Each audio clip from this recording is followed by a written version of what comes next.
Chapter 227. There is no absolute black and white, good and evil in this world.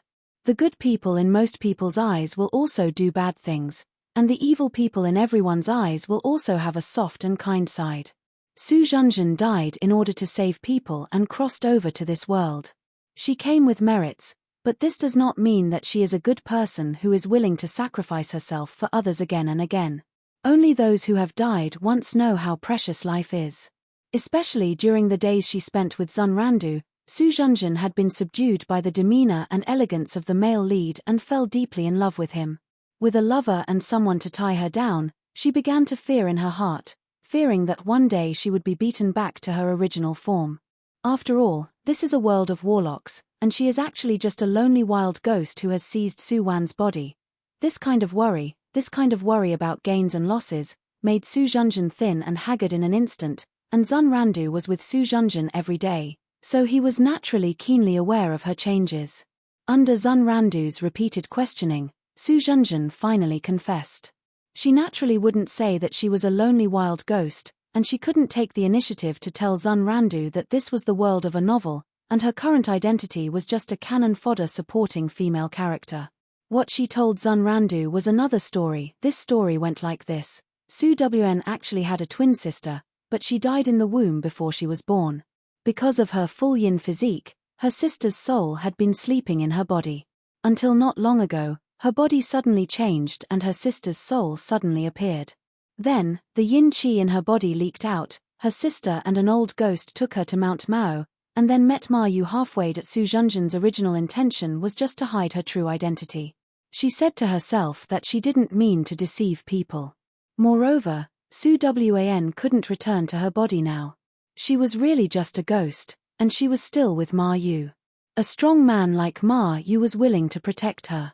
She was already a very happy person, so she shouldn't want to get her body back. Moreover, she doesn't like Zunrandu, so she shouldn't steal Big Brother Zun from her again, right? It had to be said that Su Zhenjin's idea of deceiving herself was quite good. It's just that she only stood in her own position and never considered for others. Learning that the suspicious Su Zhenjin was indeed a ghost, Zunrandu's expression immediately changed drastically. Why couldn't he see through her real body? Could it be that her cultivation was already so high? It has to be said that Zunrandu was very shocked at this time. Senior brother Kwong, we must save senior brother Ma. Yi Yuqi, who also learned the truth, was concerned about Ma Yu's safety. That female ghost, it must be that female ghost who confused senior brother Ma. Yi Yuqi remembered that Ma Yu told her that he already had a lover, but after she told her father contacted the Ma family, but they said that Ma Yu had never dated any girls. Furthermore, when senior brother Ma left that day, he looked very haggard. It was obvious that the female ghost had absorbed his yang qi. Yes, we can't let her continue to wreak havoc in the world. When Zunrandu heard Yi Yuqi's words, he couldn't help but think of his divination that day. He was just one step away from killing her that night. Her cultivation should be very strong, and she has absorbed so much spiritual power along the way. I'm afraid that I'm not her opponent at all right now. Zunrandu naturally wanted to kill the female ghost, but he was also afraid that he didn't have the strength to do so now. Senior brother Kwong, I'll help you. Yi Yuqi looked at Zunrandu with a firm gaze. I know a secret passage that leads to Zhouxiao Wanfu Palace. There is a magic tool left behind by the ancestor in the main hall of Wanfu Palace. It can definitely help you kill the female ghost and save senior brother Ma. In order to save Ma Yu, Yi Yuqi also went all out. She accidentally discovered that secret passage when she was a child. She had secretly followed her father to the interior of the palace and knew that there was a very powerful magic tool placed there. However, that magic tool seems to choose its master automatically. I wonder if senior brother Kwong can get it smoothly. At this time, Su Wn still didn't know that the male lead and female lead were racking their brains to destroy her. The three of them had already arrived at a small city near the North Sea. At this time, there was still more than a month before the birth of the sea demon, but there were also many people from the celestial sect gathered in the small city. In order not to cause unnecessary trouble, Kai Ibu and the two people separated outside the city, and Su Rui and Su Wn also wore sunglasses and peaked caps and disguised themselves before entering the city. A busy city, a grey sky. The busy people in this city didn't realize that the sky above the city was already filled with demonic energy. The recuperation and replenishment during this period of time had already stabilized Su Wan's soul power, so Su Rui didn't need to continue to hunt souls to replenish her spiritual power. It's time to get rid of the bug in this world. Su Rui set up a sound barrier in the room and he told Su Wn everything he knew about the son of 2Mi. Hearing about this grudge from 10,000 years ago, Su Wan could only sigh. Since ancient times, the word love has always been harmful. Are you sure about it now? Su Wan was still slightly worried about Su Rui's safety. After all, it has been more than 10,000 years since 2Mi turned into a demon at the bottom of the sea. It was hard for Su Wan and Su Rui to judge how profound her magic power was. In any case, I have to give it a try. Don't worry, I won't be impulsive. Su Rui had already thought of a countermeasure. Since many people were gathered here now, he was not in a hurry to make a move. In the original plot, those who tried to fight for the treasure at the bottom of the sea were all killed by cannon fodder. Instead, Zun Randu, who arrived last, got the biggest benefit. This time, Su Rui also had to wait for Zun Randu to come. It would be best if he could borrow the hand of the sea demon 2Mi to kill him. Days passed by in a flash. A month later, Zun Randu finally set foot in the city with Yi Yuqi and Su Zhenzhen. Everyone else came for the sea demon and the treasure at the bottom of the sea, but Zun Randu came only for the female ghost this time. At this time, Su Zhenzhen had undergone a very huge change compared to her a few months ago. She was now Zun Randu's woman, and after obtaining the primordial yin power of Su Zhenzhen's body, Zun Randu's cultivation had improved even more. Along the way, Zun Randu killed many ghosts and monsters and became famous. Moreover, with Su Zhenzhen, a person who was familiar with the plot, Zun Randu effortlessly found his biological parents, as well as his brother and sister. The Zun family naturally liked their lost and recovered son very much and were also particularly satisfied with Su Zhenzhen, a beautiful and talkative daughter-in-law. In short, the male lead was leveling up and fighting monsters while having a beauty by his side. His days were naturally very comfortable. However, every time he woke up in the middle of the night, Zun Randu would still inadvertently think of the sky full of blood that he predicted on that day. His heart was still faintly uneasy. Definitely. I must kill her this time. With this kind of mood, Zun Randu cultivated even harder along the way, frantically improving his cultivation. His hard and serious appearance made Yi Yuqi feel a little distressed. If it weren't for the fact that she already had senior brother Ma in her heart, Yi Yuqi felt that a man like Zun Randu would definitely be a very good candidate for a husband, senior brother Ma.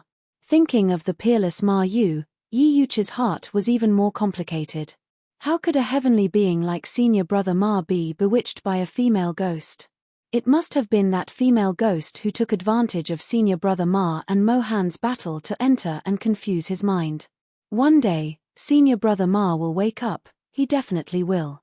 Thinking of this, Yi Yuqi couldn't help but grip the thing in her pocket. Senior brother Zun said that with this thing, she could save senior brother Ma. Chapter 228. On the surface of the North Sea, there was no end in sight. The moon rose high, and the water of the North Sea turned a strange red under the moonlight. The North Sea changed color, the sea demon was born. That night, countless warlocks poured into the shore of the North Sea. They all came to kill the sea demon and search for treasures. According to legend, the sea demon resided in the depths of the sea. Whoever killed her would not only be able to obtain the demon core in her body, but also the key to her treasure room at the bottom of the sea. Treasures from thousands of years ago were stored there. Regardless of whether it was a priceless artifact or a priceless treasure, it had everything. The red waves surged and beat against the reefs on the shore. Who was it, calling affectionately in the deep sea, come back, my child. I have waited for you for 1,000 years, the sea demons singing confused people's hearts. There were already many warlocks with shallow cultivation lost in the voice of the sea demon. Whether it was their body or soul, they were swept into the North Sea, unable to transcend forever. Come back, come back. The heart-palpitating call, even at a distance, still made Su Rui feel uncomfortable. The soul of the sleeping son of 2Mi in his body was stirring. This was the promise of 1,000 years. He had waited for this date for 1,000 years, a whole 1,000 years. Su Rui's eyes gradually changed color, and finally turned into a strange red. His figure flashed and immediately disappeared from the room. Oh no! The son of 2Mi controlled his body. The Black Dragon King's expression changed greatly, anxiously pulling at Su Wan's trousers. I saw it. Su Wn carried the Black Dragon King and followed Su Rui out of the room. On the way to the seaside, she also called Kai Ibu. Under the moonlight, the North Sea was filled with floating corpses, bright red and strange. Countless warlocks were still struggling on the sea, but unfortunately, their fate was already doomed. You're here, my child. Monstrous waves suddenly rose from the sea. After the huge waves, the red North Sea was automatically divided into two sides. A bright red figure, from the depths of the sea, curled up. She wore a blood-red dress and had a head of long, blood-red hair. Even her eyes were a soul-stirring red. Ever since the moment the Dark Emperor had abandoned her, her entire world had turned red. That bright red color was her heart's blood. The siren quietly stood in the middle of the sea, facing Su Rui across the air. My child, come quickly, come to mother.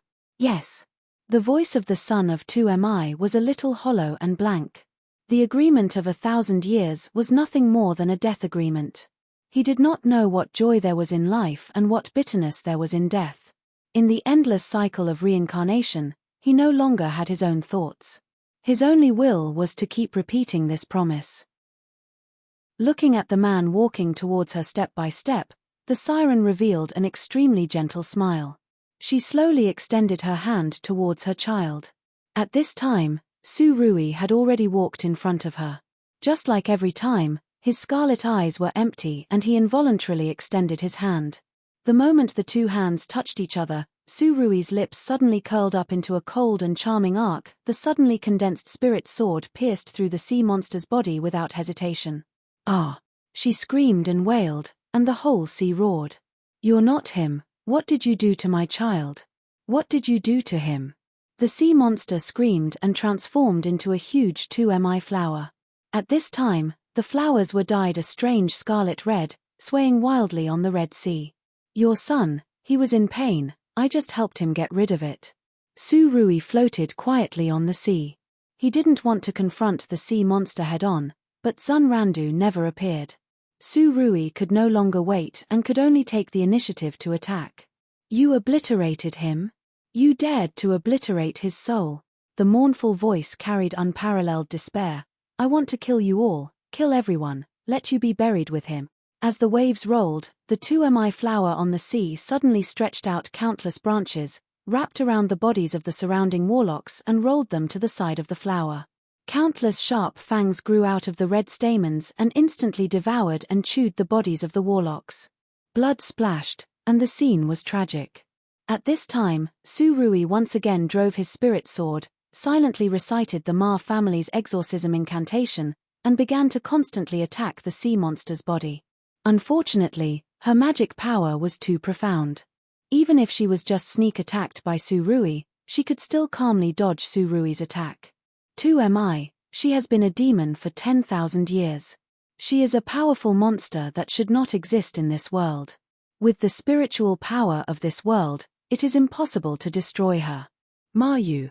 Seeing that Su Rui was not the sea monster's opponent at all, Su Wn couldn't help but step forward to help.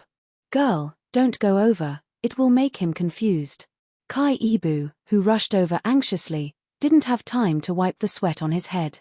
He immediately sat cross-legged on the coast and began to silently recite a Buddhist incantation. With his Sanskrit chant, the whole sea began to shake violently again. Smelly monk, courting death. Kai Ibu's Sanskrit chant disturbed the sea monster's state of mind and interrupted her spellcasting. She couldn't help but stretch her branches and leaves all the way to the coast, trying to catch Kai Ibu who was chanting. At this time, Kai Ibu's voice suddenly sounded in Su Wan's heart. Girl, quick. Throw the soul seal lock out and throw it on her, quick. Soul seal lock. Su Wan's eyes flashed and she took out the soul seal lock without hesitation. While she silently recited the soul seal curse, she threw the soul seal lock directly on the sea monster's branches. Seal. With the word seal coming out, the soul seal lock emitted a dazzling white light and tightly wrapped around the sea monster's branches. Ah! The sea monster's branches were contracting sharply, and her scream was extremely mournful. At this time, Su Rui finally waited for another opportunity. Divine Talisman Heavenly Thunder Formation.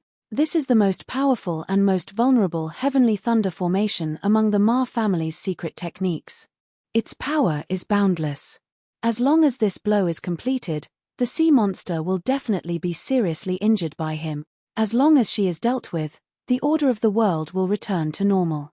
The dark night sky was illuminated by a flash of lightning. Rumble. The sound of thunder was deafening. Spare her under the knife, no, spare the demon under the thunder. Kai Ibu on the shore saw that Su Rui was planning to use the Ma family's secret technique. He immediately shouted again and rushed over recklessly. Unfortunately, he was always one step too late. Rumble. 9 bolts of heavenly lightning poured down, all hitting the siren's body. At this time, her body was being controlled by the soul sealing lock, so she couldn't use any protective spells. The swaying branches were about to be burnt to ashes by the heavenly lightning, but at this moment, a fat figure suddenly rushed into the heavenly lightning array. Kai Ibu. Su Wan and Su Rui were both shocked, but unfortunately, the formation had been completed and could not be taken back. The heavenly thunder hit Kai Ibu's body. His eyes suddenly rolled and he fainted, and from his body, the soul of another person floated out. Evil Emperor. You are. Evil Emperor? The sea monster's voice kept trembling. That drifting soul was an incomparably handsome red-clothed man. "Too am I have been looking for you for a long time." The evil emperor's voice was low and hoarse. "Some people, you will only know what they mean to you after you lose them." The evil emperor had killed countless people in his life. He knew that one day he would die on the battlefield and go to hell, but he was not willing. Because he had lost his lover. He wanted to get her back. So his soul floated in the world and refused to leave for a long time. And because his life's sin was too heavy, the soul of the evil emperor was not tolerated by heaven. In order to find 2Mi, he had to live his soul in someone else's body. It was also at that time that he met Kai Ibu. No, Kai Ibu at that time was not called Kai Ibu. He was a good man for 10 lifetimes, the kindest person in the world. The evil emperor had been following him for a lifetime, just to find 2Mi's soul and then take her away from this world. 2Mi, I have been looking for you for a long time, really for a long time. Come home with me, okay? Go, home? Home? What is it? The lightning in the sky dissipated and 2Mi's body gradually returned to its original appearance. The soul-sealing lock locked her demon power and the evil emperor awakened her soul. With a fluttering white robe, 2Mi stood on the sea and quietly looked at the man in front of her. "Evil emperor, I can't go back, I can't go back, I killed him, I killed our. No, he's still alive." The evil emperor interrupted 2Mi's words, "It's just his remnant soul in this world. 2Mi, have you forgotten? We don't belong to this world anymore." She had slept for too long and had forgotten many things that she should have remembered. Chapter 229. Tumi left with the evil emperor in the end, and the two figures dissipated above the gradually calming North Sea. Kai Ibu just fainted and his whole body did not suffer any harm. On the contrary, Su Rui was suffering from the backlash of spiritual power because he forcibly activated the heavenly thunder formation. At this time, his face was particularly ugly and there was a faint trace of blood on the corner of his mouth. Su Wan grabbed Su Rui's hand and wanted to input her spiritual power into him, but Su Rui waved his hand at Su Wan. "I'm fine. I'll be fine after resting for a while. Try to contact the headquarters and see if the bug has been fixed."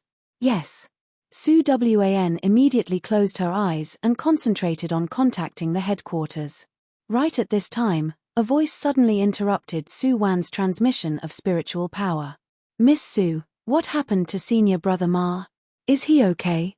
It was Yi Yuchi. Why did the female lead Darren suddenly come here? Su Wan had no choice but to open her eyes, and Yi Yuchi's slim figure immediately appeared in front of her. Did senior brother Ma suffer from the backlash of spiritual power? I have Shongqing sect's healing elixir here. Miss Su, please help me feed him some. Su Wan naturally saw Yi Yuchi's thoughts towards Su Rui. Knowing that she would not harm Su Rui, Su Wan stood up and slowly came to Yi Yuchi's side. Give me the medicine. Yi Yuchi looked at Su Rui, who was sitting cross-legged behind the two people, and then looked at the familiar face in front of her. This was a harmful female ghost, so he couldn't be soft-hearted. She slowly reached her hand into her bosom. Her eyes flashed and she quickly took out a talisman. Freeze. Yi Yuchi wanted to fix Su Wan once, but unfortunately, at the moment when her eyes changed, Su Wan, who had been vigilant, immediately retreated and used her spiritual power to build a protective shield. Her whole person retreated safely and was not plotted against by Yi Yuchi. Seeing that she had failed, Yi Yuchi, who didn't have any spiritual power, naturally retreated quickly. At this time, Zun Randu had already jumped over. Seeing the spiritual power floating around Su Wan's body, he narrowed his eyes slightly. You really are a ghost, even I was deceived by you. Heh, I'm not the only one who has deceived you. You can only blame yourself for being too stupid.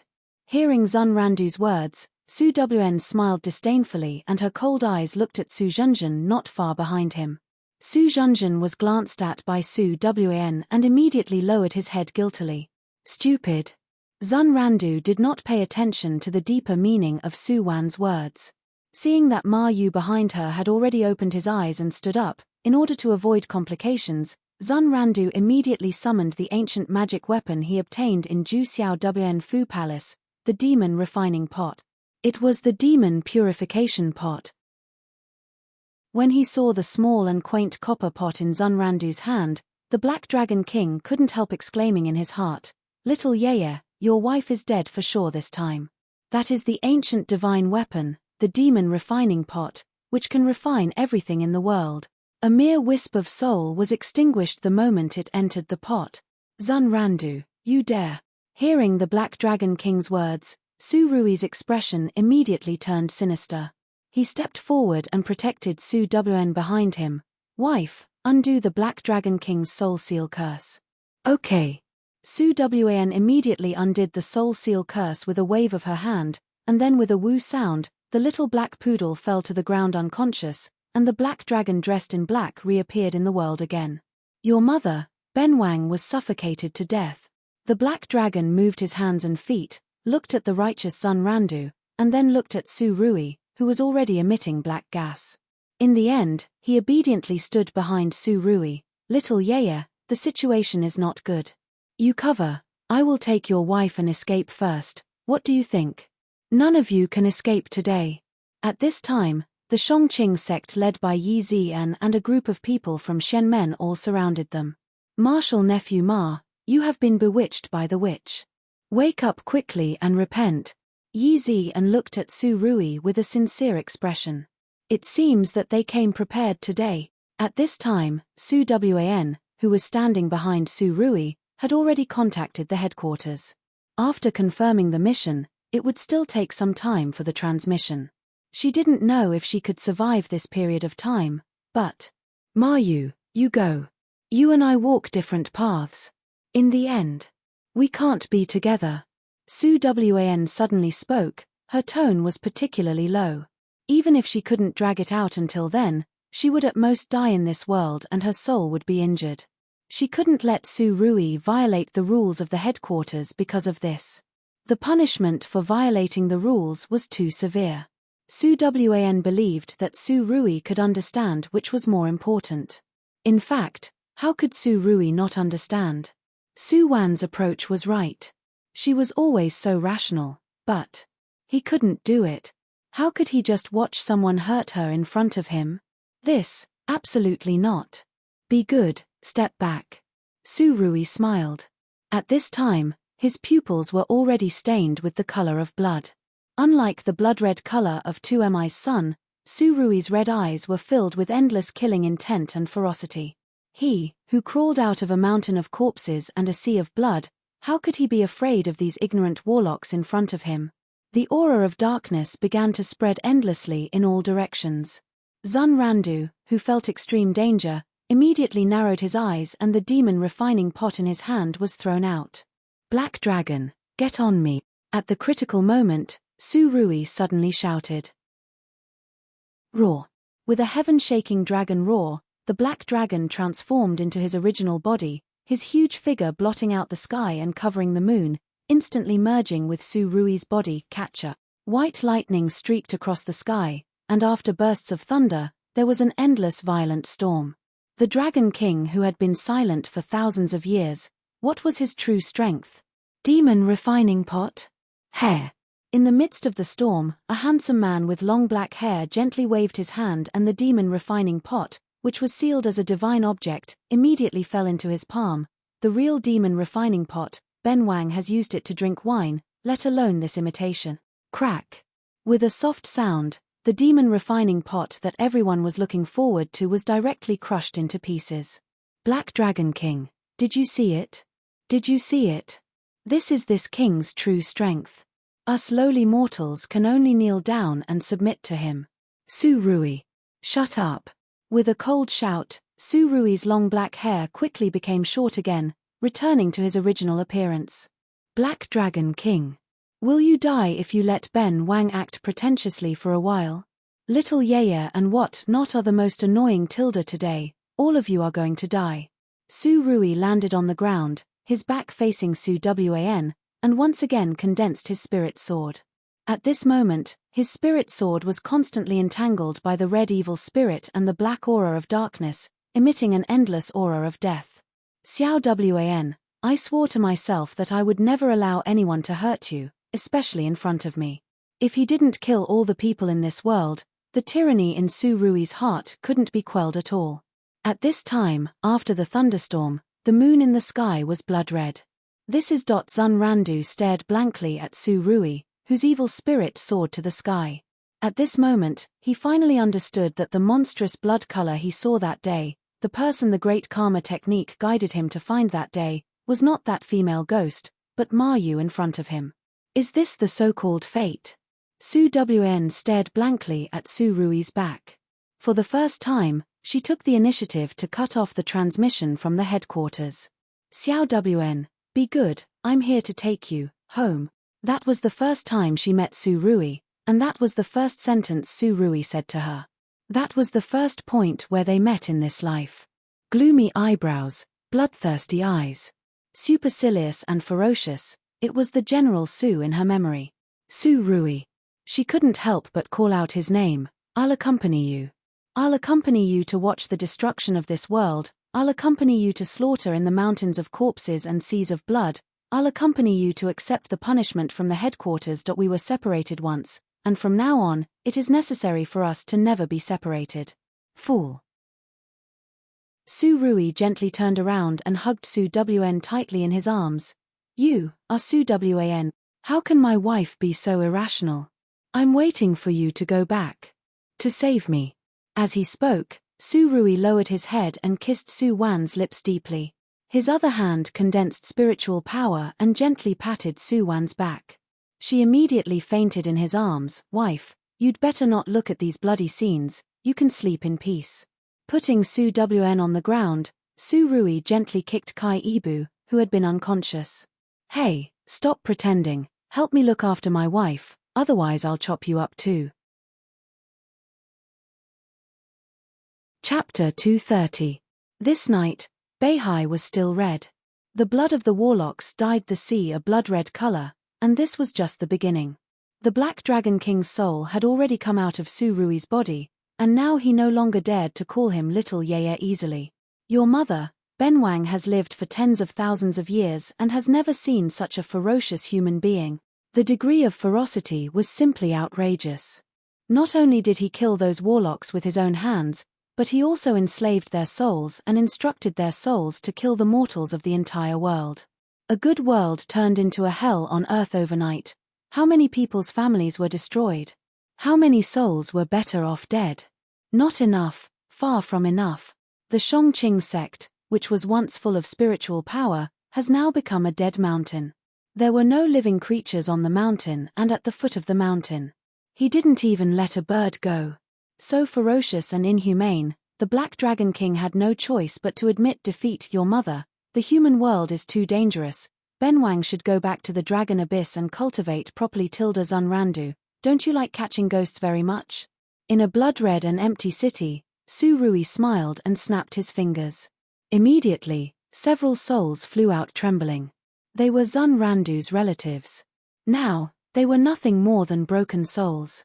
Of course, they didn't die too miserably. General Su never liked to torture people in detail. He usually beheaded them or dismembered them with 5 horses. He didn't like troublesome things like death by 1,000 cuts. Ma you beast. At this time, Zunrandu was still alive, but all the spiritual power in his body was sealed by Su Rui. Now he was just an unarmed ordinary person.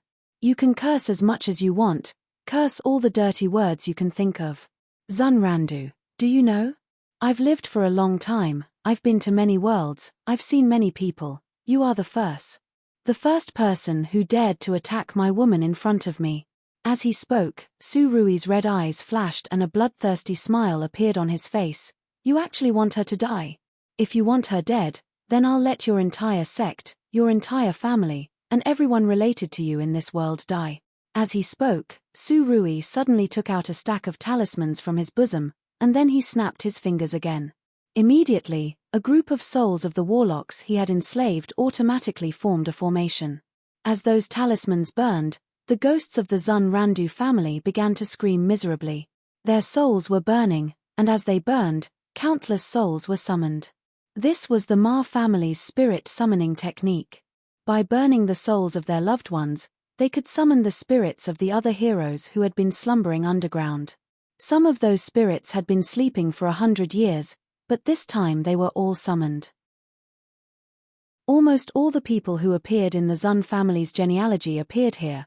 One should not blame one's wife and children, but one should not blame 3 generations. At this time, Zunrandu's eyes were already blood-red. Zunrandu, have followed Master to learn martial arts and entered the Shenmen sect all my life. I have never killed a ghost in vain.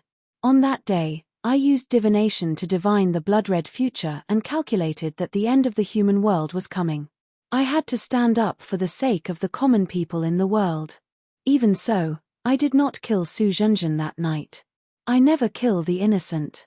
Maybe I was really wrong that day, but she is a ghost and you are a human. Can you bear the sin of destroying everything in this mortal world for her? Sin? What sin can't I bear? When Su Rui heard Zunrandu's words, he just looked at him with a mocking expression. The heavens will bestow great responsibility upon this person. Zunrandu, you are the protagonist chosen by the heavens. Unfortunately, your fate is not good. You actually met Su Zhenjun. Oh no, she must have told you that she is Su Wan. How can she be worthy of this name? She is just a lonely wild ghost from another world. With that, Su Rui waved his hand and Su Zhenjun's ghost immediately appeared in front of the 2 people. Losing Su Wan's body, her soul body appeared to be her original appearance.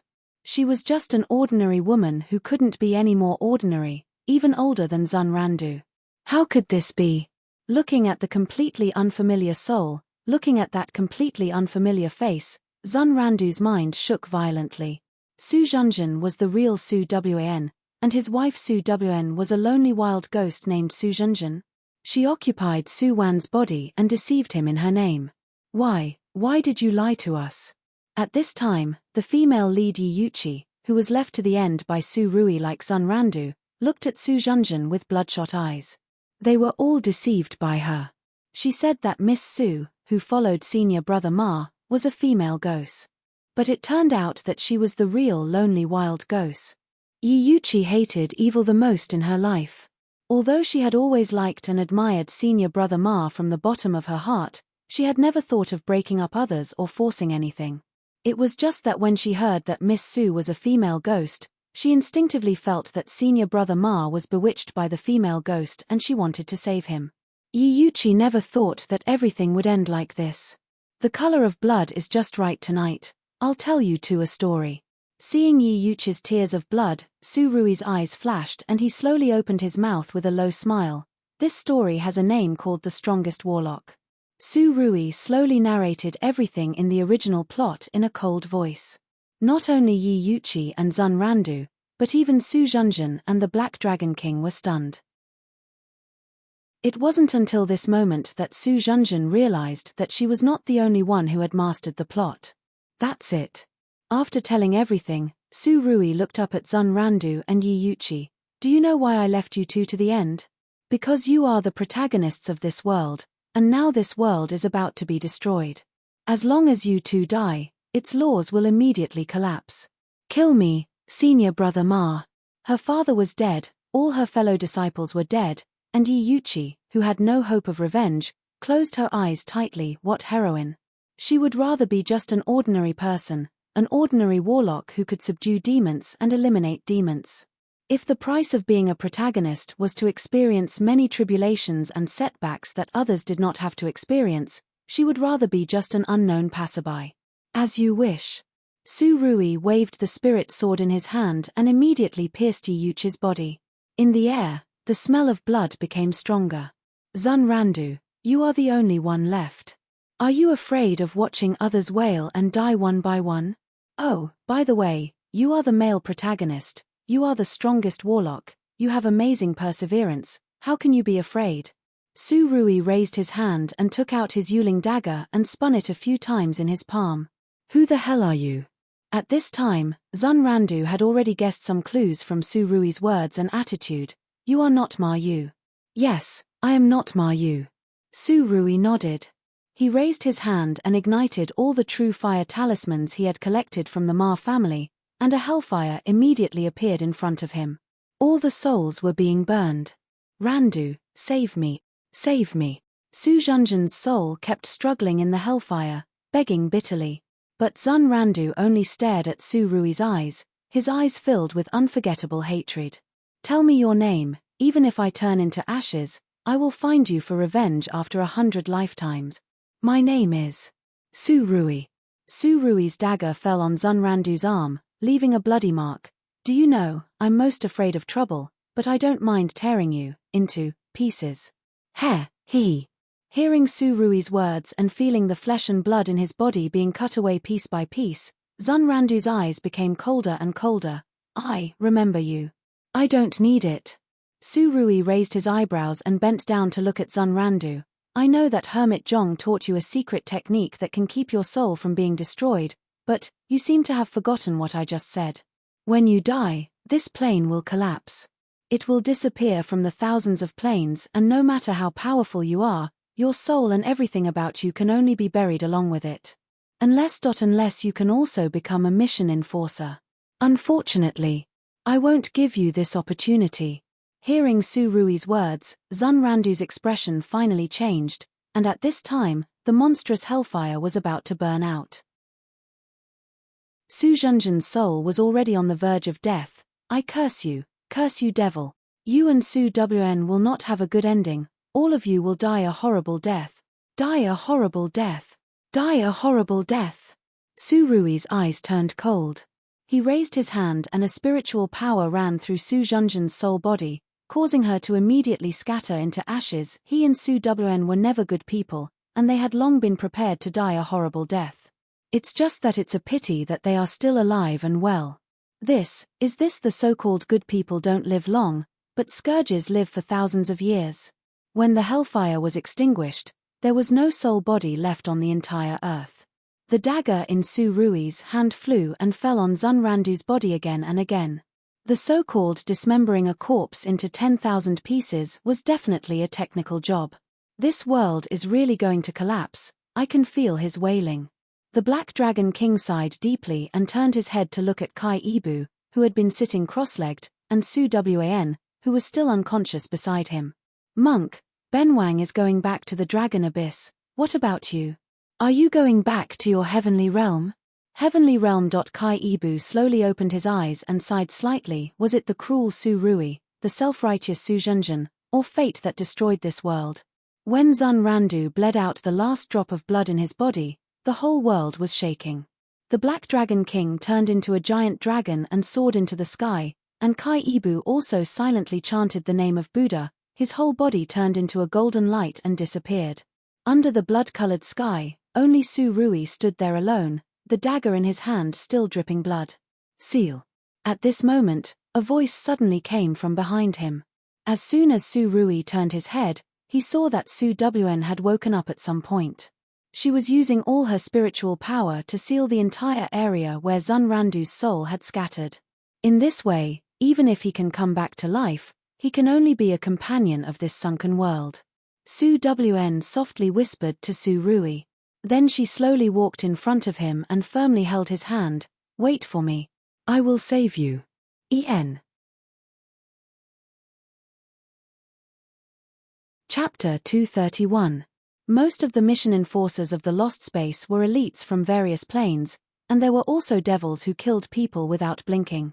In order to make these mission enforcers complete their tasks seriously, the Lost Space not only provided very rich rewards for the mission enforcers, but also the punishment policy was very strict. Once a mission enforcer violated the rules of the Lost Space, then his 5 senses would be sealed, his body would be locked in the Lost Prison, and his soul would be exiled to the Lost Space's unique prison domain. According to the severity of the mistake, the supervisor would carry out the punishment.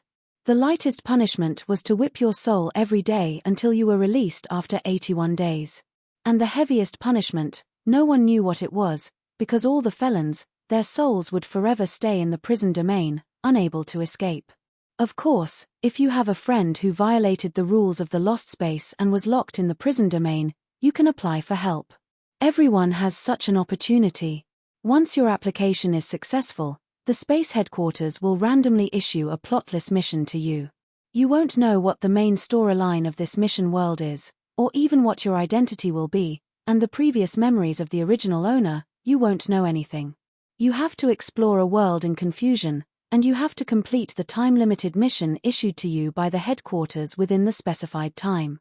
Under normal circumstances, these mission worlds are particularly unpopular, very cruel or violent worlds, and once the ignorant mission enforcers reveal any flaws or give themselves away, it will immediately cause a series of chain reactions, leading to the failure of the mission. If such a mission fails, not only will the applicant not be able to save the person he wants to save, but he will also have to pay a high number of mission points for his failure. Su Wen woke up from the mission cabin and went straight to Yi Xin's office without stopping. Fortunately, Yi Xin had just finished the mission and was resting at this time. Yi Xin. Rushing into Yi Xin's room, Su Wan's eyes were red. Help me apply, quick, I want to apply for a redemption mission. What? Yi Xin was immediately stunned when she heard Su Wan's words. Redemption mission? Su Wan, who do you want to save? It must be known that the conditions of the redemption mission were very harsh, and the punishment after failure was very heavy. If it wasn't for the people they cared about the most, the average person would not take the initiative to apply for the redemption mission. Don't worry about it so much, I beg you, Yi Xin, help me apply. Su Wan didn't want to waste even a second. Every second she delayed, Su Rui would have to experience one more second of torture. Seeing Su Wan's anxious appearance, Yi Xin's gaze flashed and she nodded. I understand, I'll help you apply immediately. As she spoke, Yi Xin opened her communicator and connected to the headquarters' internal line. At this time, in the mission center of the headquarters, a middle-aged man in a suit looked helplessly at Shu Ce. You just woke up from that collapsed plane. Your soul is very weak now. Ce, I advise you not to apply for a redemption mission at this time. Su Rui is my subordinate. I brought him into the headquarters. You want me to abandon him at this time? Shu Ce looked at the man in front of him, his tone slightly cold. You're used to abandoning your teammates, but I can't. Hearing Shu Ce's words, the middle-aged man's expression changed slightly. As expected, he was still brooding over that matter. However, there were some things that he could not decide alone. Furthermore, are you really doing this for your subordinates and not for others? The middle-aged man stared closely at Shu Ce's eyes, trying to see any trace of panic on his face. However, there was nothing. Shu Ce was still the same as before. That elegant and indifferent face did not have any extra emotions. Naturally, I'm doing this for my subordinates. He's a very important member of our department. I'm going to use him during the trial. After carefully observing Shu Si's expression and confirming that he wasn't lying, the middle-aged man couldn't help but nod. Okay, come with me. I'll help you open the mission. Saying this, the two turned and entered the mission dispatcher room. But when the middle-aged man entered Su Rui's name in his device, he was told that just a few minutes ago, this person's redemption mission had been applied for and the applicant had now entered the mission world. What world did she enter? Right now, Shu Si's tone was slightly anxious. He immediately came to the headquarters after waking up. He didn't expect that he was still a step slower than Su Wan. Let me check. Aya, her luck isn't bad. She actually drew the lowest D-rank mission. But this world is also quite interesting. Someone had drawn it before but still failed in the end. What is it? Can I? Before Shu Si finished speaking, he was interrupted by the middle-aged man. You really can't continue to enter the mission world in your current state. I advise you to dispel this unrealistic idea. The higher-ups won't let you mess around again. Hearing the middle-aged man's words, Shu Si's eyelashes trembled a few times and the corners of his mouth carried a faint smile. Okay. I understand. You should tell me which world she entered, right? Getting away with it. The middle-aged man softly spat out these words. Right now, Mission World, Mission Enforcer Su Wan successfully connected to the Redemption Mission World, getting away with it. The time limit for this mission is 30 days. Mission objective, survive. In her mind, the headquarters system's voice gradually faded and Su Wan also slowly opened her eyes. This was a single ward, and she was lying on the hospital bed at this time. Su Wan slowly sat up. She first looked down at the clothes on her body. It was a blue striped hospital gown, and beside her hospital bed, there were some fruits and supplements, and even a lot of small gifts and heart cards. Outside the window, the yellow leaves were falling. It was obvious that it was autumn now. Was she a patient now? And she should be a patient with some family property and status. Su Wan looked up at her hospital bed, which had her personal information, Ward 56. Patient, Xia Yushan. Age, 27 years old. It turns out that my name is Xia Yushan. Su Wan rubbed her head. It hurt a lot and her head was still wrapped in bandages. She couldn't help but find slippers to get out of bed and walk to the bathroom step by step. From the bathroom mirror, Su Wan saw her face. Perhaps it was because of her illness, her skin was a little sickly pale at this time, her eyes were also empty and listless, and she looked slightly haggard. Generally speaking, Xia Yushan's facial features were considered delicate and pretty. She was not the kind of beauty that would attract people's attention at first glance, but she was still a good-looking type. Su Wan looked at the bandage wrapped around her forehead in the mirror, and then she subconsciously raised her hand and touched her face. Her skin was cold. Don't know what disease this body has. This mission world is called Unfettered. From the analysis of the name, this should be a mission world with solving cases as the main theme, right? Su Wan turned around while thinking. The moment she turned around, she immediately widened her eyes and exclaimed, "Ah!" At the door of the bathroom stood a tall figure. The man's outline was clear and his eyebrows were sharp. He stood there silently, a pair of eagle-like eyes deeply and gloomily fell on Su Wan. "Miss Xia, did I scare you? How come you don't make a sound when you walk?" Su Wan patted her chest in shock and looked suspiciously at the man in front of her. As if feeling Su Wan's doubts, the man smiled and took out his ID from his pocket. "City Criminal Police Force, Fan Ku. We have met once. Do you still remember?" No. Su Wan said while holding her head in pain. "My head hurts a lot, and my memory is not good these days." "Officer Fan, sit down. You are a big singer, it's normal for nobles to forget things." Fan Ku smiled at Su Wan and calmly walked back to the hospital bed with her. Seeing the gifts placed next to her hospital bed, he couldn't help but smile. "Your fans are very concerned about your body. You have to get better soon." I also want to." Su Wan smiled bitterly. Officer Fan, sit down. I don't have anything to entertain you. You eat some fruit. I just finished eating. It's not appropriate to eat fruit immediately after.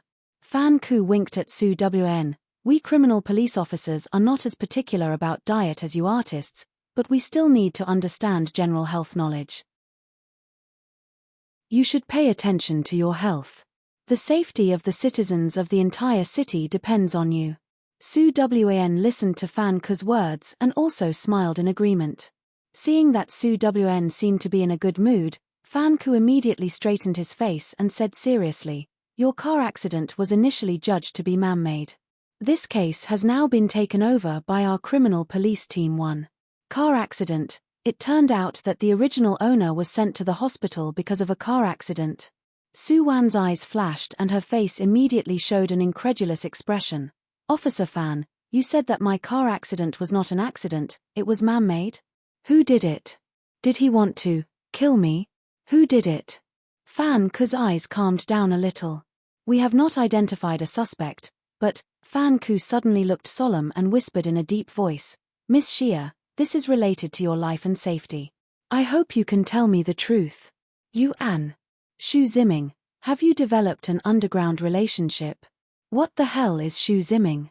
Su Wan looked embarrassed and her hands subconsciously clutched the corner of the quilt. This is my privacy. If it has nothing to do with the case, can I? This is closely related to the case.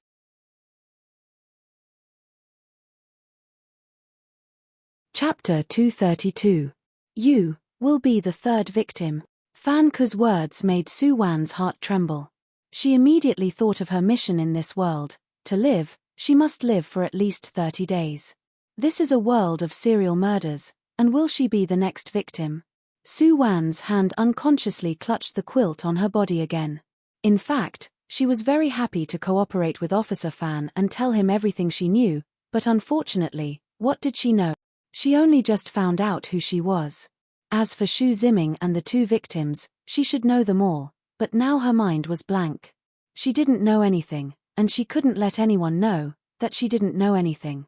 "Officer Fan, I want to be alone." Su Wan finally took a deep breath and looked at Fan Ku hesitantly. "Can you leave your phone number with me? I'll call you when I think about it." "Okay." Fan Ku tore a piece of paper from the notepad he carried with him and wrote his name on it in a flamboyant manner. "Miss Xia, you can call me at any time, remember, at any time." Repeating the word "at any time," Fan Ku slowly got up. "I'll go first, you have a good rest. By the way, actually, I'm also your fan." With that said, he smiled at Su Wan and then strode away. Hearing the sound of the door closing and confirming that Fan Ku had left, Su Wan immediately began to rummage in the cabinet next to the hospital bed and soon found the bag and mobile phone belonging to the original owner. Xia Yushan's mobile phone was a very expensive lady's smartphone. Unlocking the page required a password or fingerprint identification. Su Wan tried it with her finger and the fingerprint that unlocked the phone was the fingerprint of her left little finger. After unlocking, a picture of a man's back appeared on the screen. "This is." Su Wan's eyes narrowed. She immediately flipped through the photo album on the mobile phone. Except for Xia Yushan's selfies and some pictures of the recording studio, she did not find any photos of other men. Then Su Wan flipped through Xia Yushan's text message records, WeChat moments, and her mobile phone address book. The first important contact person noted in the mobile phone was called Big Sister Zeng, Xia Yushan's agent, while the other important contact person noted was only a number. He doesn't even have a name. Could he be the Shu Ziming that Fan Ku mentioned?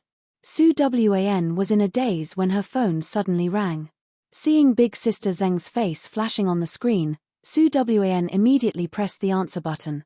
"Big Sister Zeng? Yushan." Sister Zeng's voice was a slightly hoarse mezzo-soprano. "I'm on my way to the hospital now. What do you want to eat for lunch? I'll bring it to you. Whatever. I don't have a good appetite." "Alright, I'll buy it as I see fit." Big Sister Zeng's words and actions were swift and decisive. Seeing that she hung up the phone, Su Wan leaned back on the hospital bed, used her mobile phone to go online, and entered the words Xia Yushan in the search engine. Soon, detailed information about the female singer Xia Yushan appeared in the encyclopedia. Xia Yushan, who debuted 3 years ago, was considered an older female singer, but fortunately, her voice was particularly light and agile, and she was also delicate and pretty. As soon as she debuted, she was called Heavenly Voice and Barefaced Little Empress. It can be said that Xia Yushan has been smooth sailing from her debut to her popularity in the entertainment industry without any twists and turns. Was this luck? Or was there some unknown unspoken rules? Su Wan immediately entered the words Shu Ziming, and countless messages about Shu Ziming popped up. Of course, the most eye-catching one was the very handsome recent photo. Shu Ziming, the eldest son of Baichuan Group, heir to a 10 billion yuan fortune, died in a car accident 6 months ago. Dead. Su Wan searched a few more news articles, and then slowly had some clues. Shu Ziming was a rich second generation, a handsome, rich second generation who liked to invest in the entertainment industry. It was unknown how many female stars would break their heads to curry favor with such a man, but Shu Ziming had emotional cleanliness. He had been in the entertainment industry for so long, but he had never been involved in a scandal with anyone. Moreover, in an interview with the media, he had publicly stated that he would never marry a female celebrity in the entertainment industry, because he was a very traditional man. Shu Ziming. Su Wan closed the webpage and stared at the photo on her mobile phone screensaver. This man who only showed his back, was it him?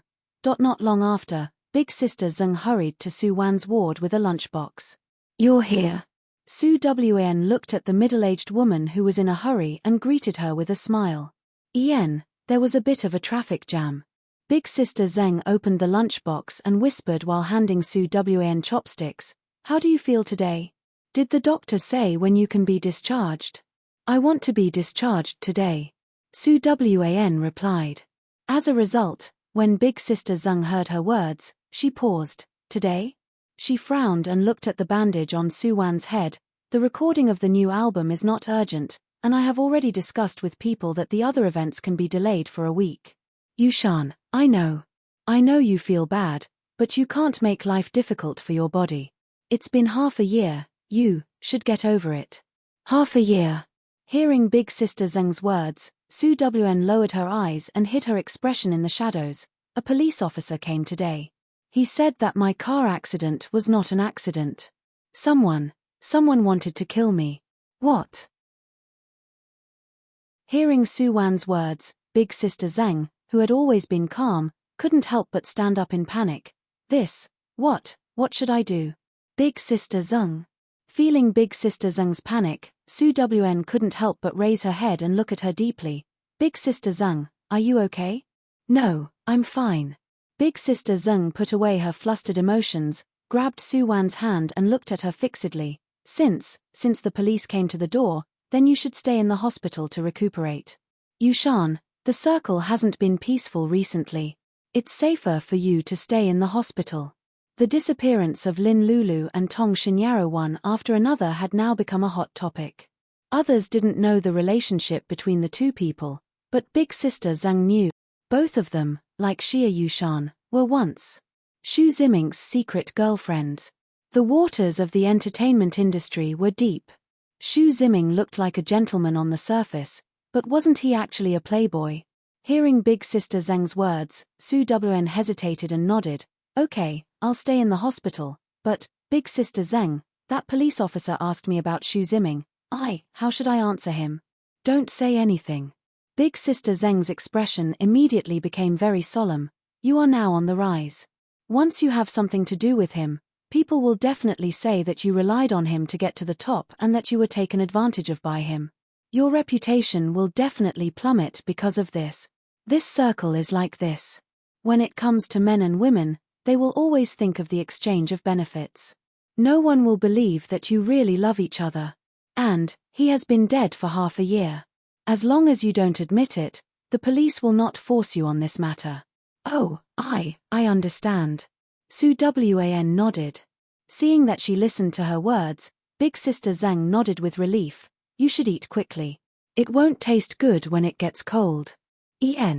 Su Wan lowered her head and ate gloomily, but in her heart, she was secretly sorting out the clues. She knew big sister Zeng was an insider. She should know Xia Yushan's affairs the best, and she seems to be afraid of something now. Xu Ziming and Xia Yushan used to be lovers, and they seem to have a deep relationship. At least, Xia Yushan still doesn't seem to be able to forget him. As for Lin Lulu and Tong Xinyao, Su Wan also checked online. The two were not very famous actresses, and they should also be inextricably linked to Xu Ziming. Everything seemed to be involved with that Xu Ziming, but he was already dead. Then the question now was, how did Xu Ziming die? Was it really an accidental car accident? What was the relationship between the mastermind behind the scenes and Xu Ziming? Why did he hunt down all the women related to Xu Ziming? Su Wan's heart was in a mess, but she knew that what she needed to do most now was to keep calm and recuperate.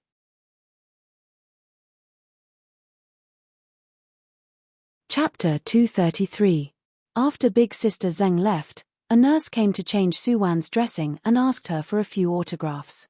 When Su Wan was the only one left in the ward, she checked a lot of Xia Yushan's information and also looked at the original owner's diary and official Weibo. Now she is Xia Yushan. She can't reveal her flaws in front of anyone. Because, in the unknown world, danger is everywhere. Su Wan had experienced too many worlds. She was very vigilant, especially in a world like this. There was no one around you that you could truly trust. After memorizing her information, Su Wan felt a little headache. She lay on the hospital bed and fell asleep again. When she woke up again, it was already dark. The lights in the ward were on. Su Wan picked up the phone on the bedside, but found that the phone was out of battery. She frowned and finally found the charger in her bag and charged the phone.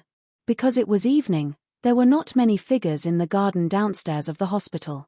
Su Wan stood in front of the window, holding the curtains in her hand, quietly staring at the scenery outside the window.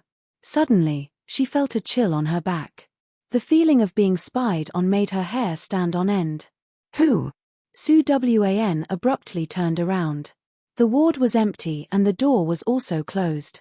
No, not in the room, outside. There was a transparent glass window on the door of the ward. Su Wan knew that someone was standing there looking at her just now. That feeling was really too real, it was definitely not her own imagination. Who was it? Murderer? Fan? Police? Or a nurse on patrol? Su Wan supported her forehead with both hands again. It hurts. Her head began to ache again. Su Wan immediately stumbled back to the bed and pressed the bell in front of the hospital bed.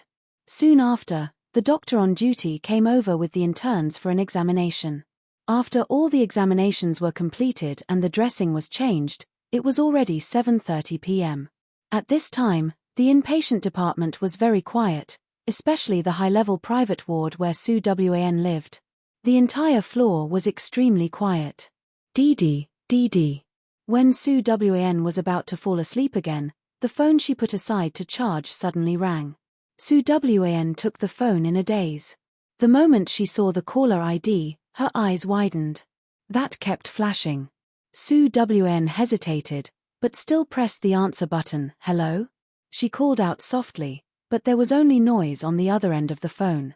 Even though it was far away, it was still very ear-piercing. Hello? Su Wan called again. The noise on the phone was much smaller this time.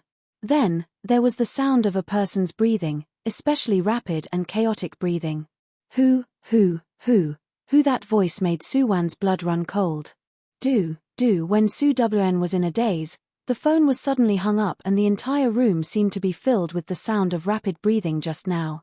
Su Wan could hear that it was a man's breathing. Who was it? Su Wan unplugged the phone charger and held the phone tightly in the palm of her hand. She hesitated for a moment and finally dialed the number back. Sorry, the number you have dialed does not exist. A cold, artificial voice came from the phone. Out of service, the phone in her hand slipped onto the bed and Su Wan tightly hugged her body. The lights in the ward began to flicker, and then Su Wan saw that the lights in the corridor outside the ward were also flickering, as if the whole world would fall into darkness in the next second. No. Su Wan looked for it on her bedside table in a panic. When she found the piece of paper left by Fan Ku, she finally breathed a sigh of relief. She hurriedly picked up the phone and immediately dialed the number on it. "Hello, this is Fan Ku." The phone was quickly connected, and Fan Ku's calm and powerful voice came from it.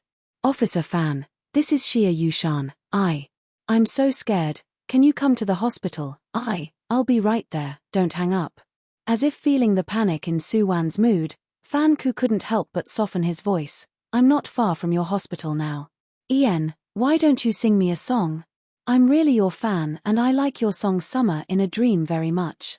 Summer in a Dream was Xia Yushan's famous song, and the lyrics of this song were also written by her. It had to be said that Xia Yushan was really a talented woman in music. Unfortunately, Su Wan didn't know anything about music. "Officer Fan, I'm scared. I can't sing." Su Wan's voice kept trembling. "I feel like someone is staring at me. It's so scary. I'm really scared." At the end, there was already a hint of sobbing in her voice. Hearing her voice, there was a pause on the other end of the phone. After a few seconds, suddenly a song floated out of the phone. "No matter how far you go, I will wait for you in the same place. Waiting for you in every summer." This was Fan Ku's voice. Su Wan didn't expect him to really be a fan of Xia Yushan. This song was sung with a low and sexy male bass voice, and it had a special affection. "Under the sycamore tree, you smiled and said forever. It turned out that it was the summer in my dream." As the last note of the song fell, the lights in the ward went out, and the door happened to be pushed open at this moment. In the darkness, Fan Ku's figure looked extremely tall. "Don't be afraid, the hospital's power supply system is just out of order. It will be fine soon." As soon as he entered the door, he immediately comforted Su Wan in a low voice. Fan Ku couldn't see Su Wan's expression in the darkness. He walked to the hospital bed step by the light of his mobile phone and sat down gently by the bed. "Officer Fan, am I going to die?" Su Wan suddenly spoke, her sweet voice carrying a trace of despairing coldness. "No, you won't." Fan Ku shook his head and raised his hand to grab Su Wan's hands in the dim room. "I will protect you. Ian, this is the duty of us police officers. I want to be discharged from the hospital. I don't think this hospital is safe." Su Wan did not pull out her hand that was held by Fan Ku. At this time, she should need someone to give her a sense of security, shouldn't she? "My head hurts, and I think there's something wrong with the medicine I used." Su Wan continued to speak, her tone full of doubt and denial about everything. "Medicine?" Hearing Su Wan's words, Fan Ku's tone sank. "I will help you check this. Is there anything else special? Someone is monitoring me. I suspect that he has entered my room and touched my mobile phone while I was asleep." Su Wan pulled her hand out of Fan Ku's hand and handed her mobile phone to him. "I slept in the afternoon and slept very soundly. When I woke up, I found that my mobile phone was out of battery, but it still had 3 bars of battery before I went to bed. The mobile phone must have been touched by someone, or even, maybe it was tampered with, such as installing a tapping device or a surveillance camera or something." Su Wan won't tell him everything. She can't be too stupid in front of Fan Ku, but she also can't make herself look too smart.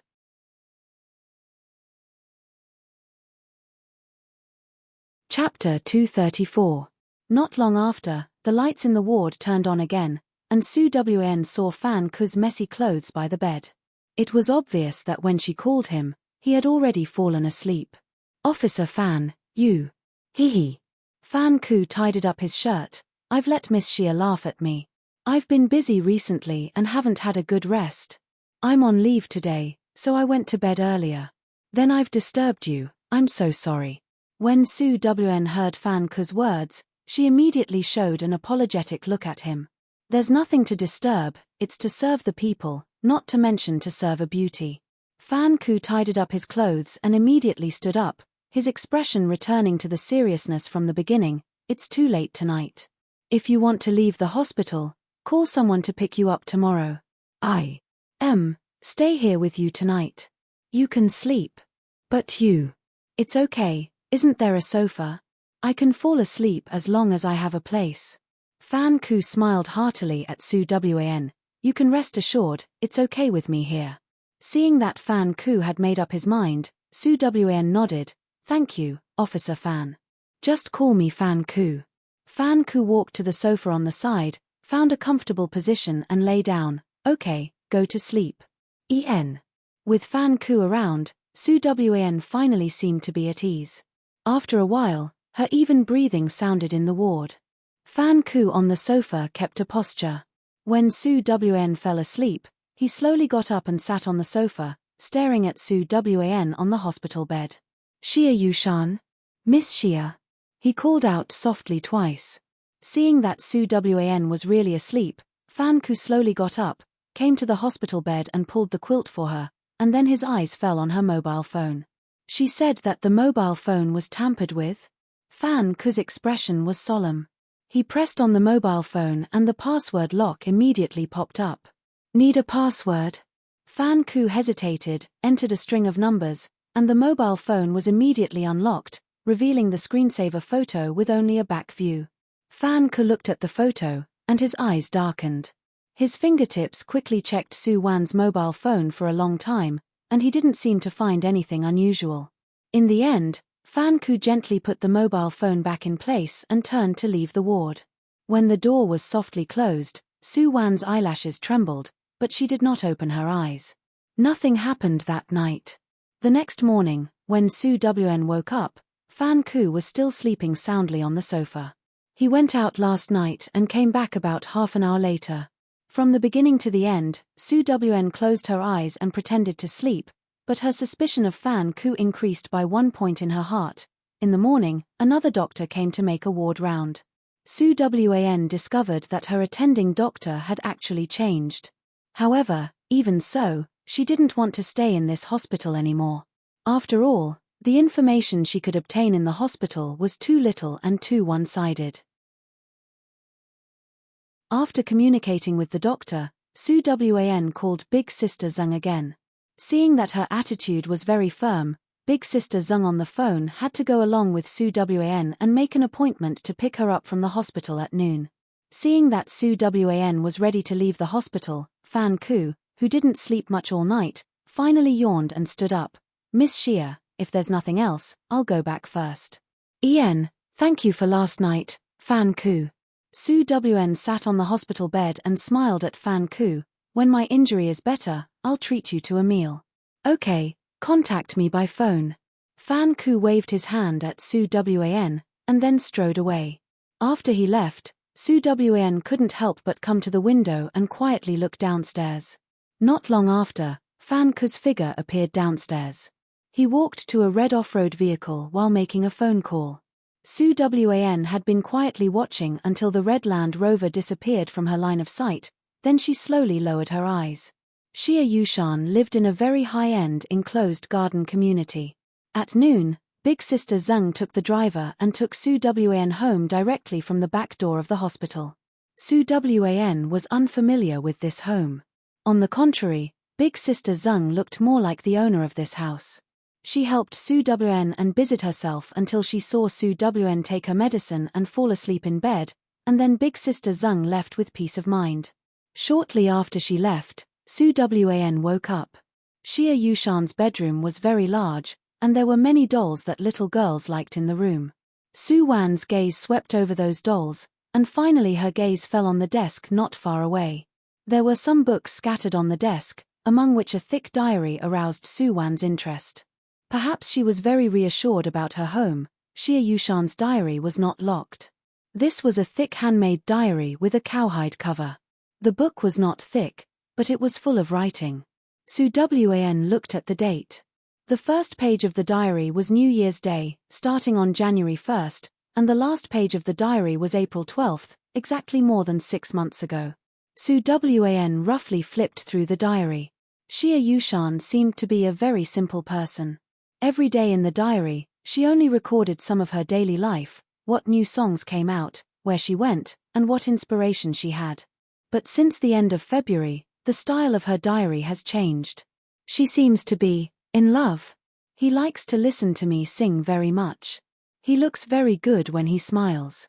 He said he would be with me forever. This he began to appear frequently in Xia Yushan's diary until the page of April 12. This was the last page of the diary. The handwriting on it seemed to have been soaked with water, and the blue font was blurred, but it was still possible to see what the diary owner wrote. The newspaper said that he had an accident. I don't believe it. He must be joking with me again. I went to the hospital and saw him. He was sleeping very peacefully. His family was around him. There were a lot of reporters gathered there. I didn't dare to approach and could only watch silently. He was just asleep, wasn't he? April 12th was the day Xu Ziming died in a car accident. It seemed that he was indeed Xu Ziming. Su Wan put down the diary and rummaged through the desk again. Finally, she found a photo album in a drawer of the desk. The photo album was full of photos of Xia Yushan and Xu Ziming. Xu Ziming's smile in the photo was indeed particularly bright and charming.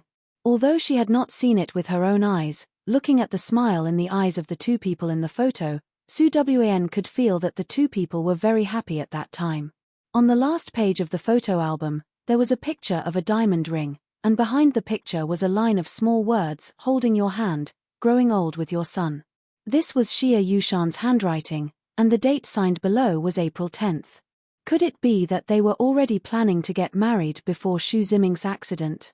If Xu Ziming's death was not an accident, but a murder, who was it that wanted to stop them from being together? Half a year later, why did that person suddenly wield the butcher's knife against Lin Lulu and Tong Xinyaro? Was it Xu Ziming's admirer? Or Xia Yushan's pathological fan? Obviously, the possibility of the former was very high.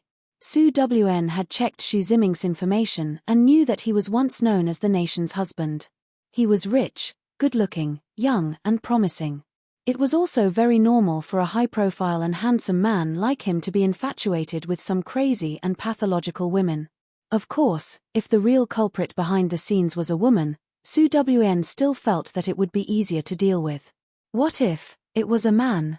Su Wan couldn't help but feel a chill, but in the entertainment industry, it was also very common for men and women to eat both.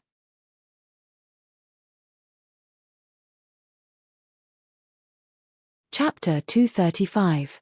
On the first night after returning home, Su Wan carefully checked the whole house. After making sure that every corner was safe and familiarizing herself with everything in the house, Su Wan took a shower with peace of mind. The warm water flowed over her pale skin. Su Wan looked at the dark golden tattoo on her arm and was in a daze. This was the bracelet that Old Ghost gave her, which turned out to be a tattoo in this world. Why? The thing that Old Ghost gave her could follow her back to the lost spacetime, and even followed her into another world. Old Ghost, who is he? What kind of secret is hidden in this bracelet? Su Wan closed her eyes and her whole body sank to the bottom of the water. She couldn't think about it. She didn't have time to let her imagination run wild. She just wanted to save Su Rui. Su Rui, wait for me.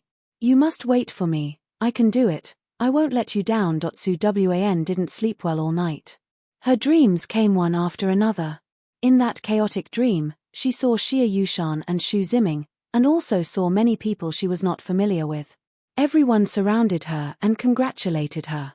Xu Ziming took out a diamond ring from a large bouquet of roses and put it on her finger with a smile. He said, "Yushan, marry me, you are my whole summer." Su Wan suddenly woke up from her dream. For some reason, she had a terrible headache in her heart. Summer. Summer in the dream was Xia Yushan's famous song. Why did she have such a dream? Dong dong dong. A knock on the door interrupted Su Wan's thoughts. Su Wan looked at the time. It was already 9:15 in the morning. At this time, could it be Big Sister Zeng? No, Big Sister Zeng has the key to this apartment. Su Wan got out of bed, hurriedly changed her clothes and washed her face. The knocking on the door continued. It was rhythmic and forceful. Su Wan stood at the door and couldn't help but look out through the peephole. What she saw at a glance was a shining police badge. Yes, police. Su Wan tidied up her hair and then gently opened the door. Is it Miss Xia? The man in the lead smiled at Su Wan, then took out his ID and introduced himself, City Criminal Police Team 1 Captain, Fan Ku. Fan Ku? Sue Wan widened her eyes and looked at the slightly dark-skinned unfamiliar man in front of her. Under astonishment, she suddenly snatched his ID. His photo was clearly stuck on it, as well as the police number. The word Fan Ku was printed neatly on it. Captain Fan, this. The policewoman looked at Sue Wan inexplicably and then looked at her captain in confusion. Ahem. Fan Ku scratched his head awkwardly. This, don't I look like a policeman? Miss Xia, you are Fan Ku. Are you really Fan Ku? Then, who is Fan Ku? No, I mean someone told me he was Fan Ku. While talking, Sue Wan hurriedly ran back to her bedroom and took out her mobile phone. She found Officer Fan's phone number in the phone book and directly called. Sorry, the number you dialed is unavailable. Sue Wan tightly grasped her phone. The expression on her face was full of confusion. Someone pretended to be me and met you. What did he say to you? Miss Xia. Fan Ku walked into Sue Wan's bedroom and saw that she was still in a daze. He couldn't help but raise his hand and gently touch her arm. Oh. Sue Wan came back to her senses and stared at Fan Ku. Are you really a policeman? I'm a fake. Fan Ku even lifted his coat, revealing the handcuffs and police gun around his waist. That man went to the hospital to find me. He said his name was Fan Ku. He really looked like a policeman. Yes, the impression that Fan Ku gave Sue Wan was really like a criminal police officer. He had a very special smell that only a criminal police officer would have, so Sue Wan never suspected that Fan Ku would be a fake. Like a policeman? Hearing Sue Wan's words, Fan Ku frowned. We will go to the hospital to verify this matter. Miss Xia, we are here this time hoping that you can cooperate with us to investigate a case. Is it the case of Lin Lulu and Tong Xinyaro? Sue Wan heard Fan Ku's question and couldn't help but ask back. You know? The policewoman who followed Fan Ku heard Sue Wan's words and looked at her in surprise, her eyes full of suspicion. It was Fan Ku. No, it was the fake Fan Ku who told me. He said that Lin Lulu and Tong Xinyaro are dead, and I will be the third victim. Ah. Hearing Sue Wan's answer, the policewoman immediately opened her mouth. Captain Fan, is that person the murderer? It must be the murderer. The murderer has appeared. Liu Yu, calm down. Fan Ku patted Liu Yu's shoulder with a black line on his face, and then smiled at Sue Wan reassuringly. She is a newly graduated trainee police officer.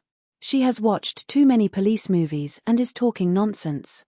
Miss Xia, don't mind her. It doesn't matter, I'm already prepared. Sue Wan replied indifferently, then turned her head and smiled at Fan Ku. Both of you, please sit in the living room. What do you want to drink? I'll go to the kitchen to get it. There's no need to be so troublesome. We came here mainly to learn something about Xu Ziming from Miss Xia. Lin Lulu and Tong Xinyaro were killed one after another. Both victims' faces were scratched and their bodies were stabbed many times by the murderer. The two people's deaths were similar, and it was initially determined that the same murderer did it. Why did the murderer kill the two of them? Apart from being female artists, Lin Lulu and Tong Xinyao's life circles were completely different. If you have to find one thing in common between the two, then it is that they have both been praised by Xu Ziming. Fan Ku also found some items related to Xu Ziming in the homes of the two victims. According to the transcripts of the two victims' agents and assistants, it can be confirmed that both of them had been in love with Xu Ziming, and it was the kind of secret love that could not be made public. Maybe this is a clue. Fan Ku immediately contacted the people of the Xu family. The people of the Xu family refused to talk about Xu Ziming's private affairs. In the end, Fan Ku had to find Xu Ziming's former personal assistant, Yang Yi. From Yang Yi, Fan Ku got some unknown private secrets. Xu Ziming, who originally claimed that he would not have any relationship with the female stars in the entertainment industry, not only dated 3 female stars, but he even planned to marry the singer Xia Yushan. Of course, this marriage was strongly opposed by his parents. After learning this news, Fan Ku did not immediately come to Xia Yushan to confirm it, because they handled the case based on evidence. Now, he only suspected that this case might be related to Xu Ziming's death 6 months ago, but there was no substantial evidence to support Fan Ku's inference. In the past few days, Fan Ku has been constantly sending people to collect news related to the two victims, and at the same time, he was also looking through the file of Xu Ziming's accident 6 months ago. Xu Ziming's death was initially judged as a traffic accident. His car was carefully inspected and found that no one had tampered with it, so the possibility of homicide was ruled out. Even so, Fan Ku still felt that Xu Ziming's death was inextricably linked to the two murders today. There has been no breakthrough in the murder case in his hands, and it has become a cold case that has fallen into a dead end. Now he can only look for that breakthrough in Xia Yushan if the murderer's next target is her. In the living room, the atmosphere was a bit depressing. Liu Yu had been looking around Su Wan's house, while Fan Ku sat on the sofa and looked at Su Wn with a smile. "Miss Xia, don't be too nervous. We are just asking casually. Don't take Liu Yu's words to heart. We are still investigating the deaths of Lin Lulu and Tong Xinyao. The current evidence cannot confirm whether their deaths are related to Xu Ziming. However, I still want to take the liberty to ask you about you and Xu Ziming. Do you mind?" "I don't mind. Ziming isn't here anymore. What else do I have to mind?" Su Wn lowered her eyes and her tone was a little sad. "Actually, I haven't been with him for a long time. Ziming doesn't tell me much about his company and family. He likes to listen to me sing. At that time, he specially rented a private recording studio. We often went there to date. He played the piano and I sang. That was the best thing." Well, Su Wan admitted that this was all written in Xia Yushan's diary. She was just a storyteller now. The story of a gifted scholar and a beautiful woman was romantic, but unfortunately, as always, it had a tragic ending. Hearing Su Wan's words, Fan Ku also nodded slightly. He also learned about Xu Ziming and Xia Yushan from Yang Yi. At this time, her words were basically the same as what Yang Yi told him. Fan Ku also didn't expect that the dignified eldest young master of Baichuan was actually a literary and artistic young man. "Miss Xia, has Xu Ziming ever told you about his emotional experience? For example, his relationship with Lin Lulu and the others, or, when you were with him, was there anyone who often looked for him and harassed him?" "No." Su Wn slowly shook her head. "I'm very busy this year. The time I spend with him is very short, and Ziming doesn't want others to know about us." "Oh." Hearing Su Wan's words, Fan Ku habitually raised his hand and touched his chin. Since he had decided to spend a lifetime with his lover, why would he still be afraid of others knowing about them? Who was the person he was afraid of and avoiding? Xu Ziming. What secret is he hiding?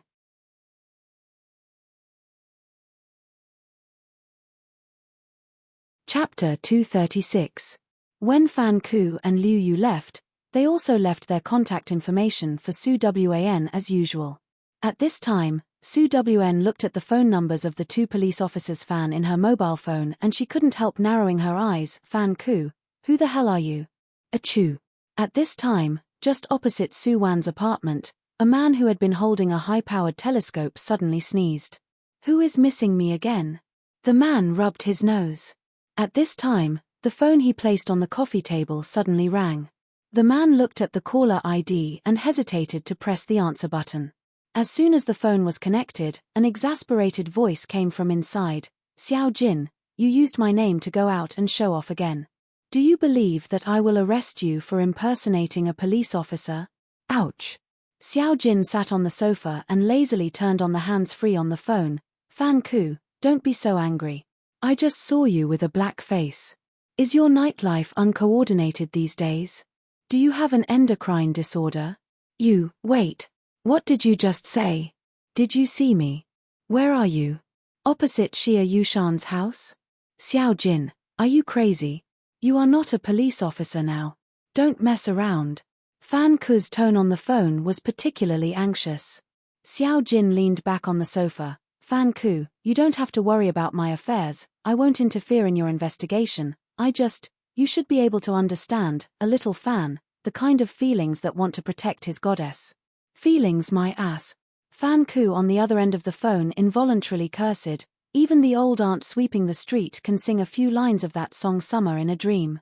If you have the ability, sing another song of Xia Yushan, just one will do. Xiao Jin, the so-called brother who is willing to sacrifice himself, is referring to you, huh? Ouch, my stomach hurts, I'm going to shit, I'm hanging up. Hello. Without giving Fan Ku any other chance, Xiao Jin directly hung up the phone. Standing up from the sofa, Xiao Jin glanced at his other phone that had been turned off. His expression was a little complicated and expectant. Bending down to pick up the black mobile phone, Xiao Jin turned it on while walking to the window. From the telescope, he could clearly see the living room of Xia Yushan's house.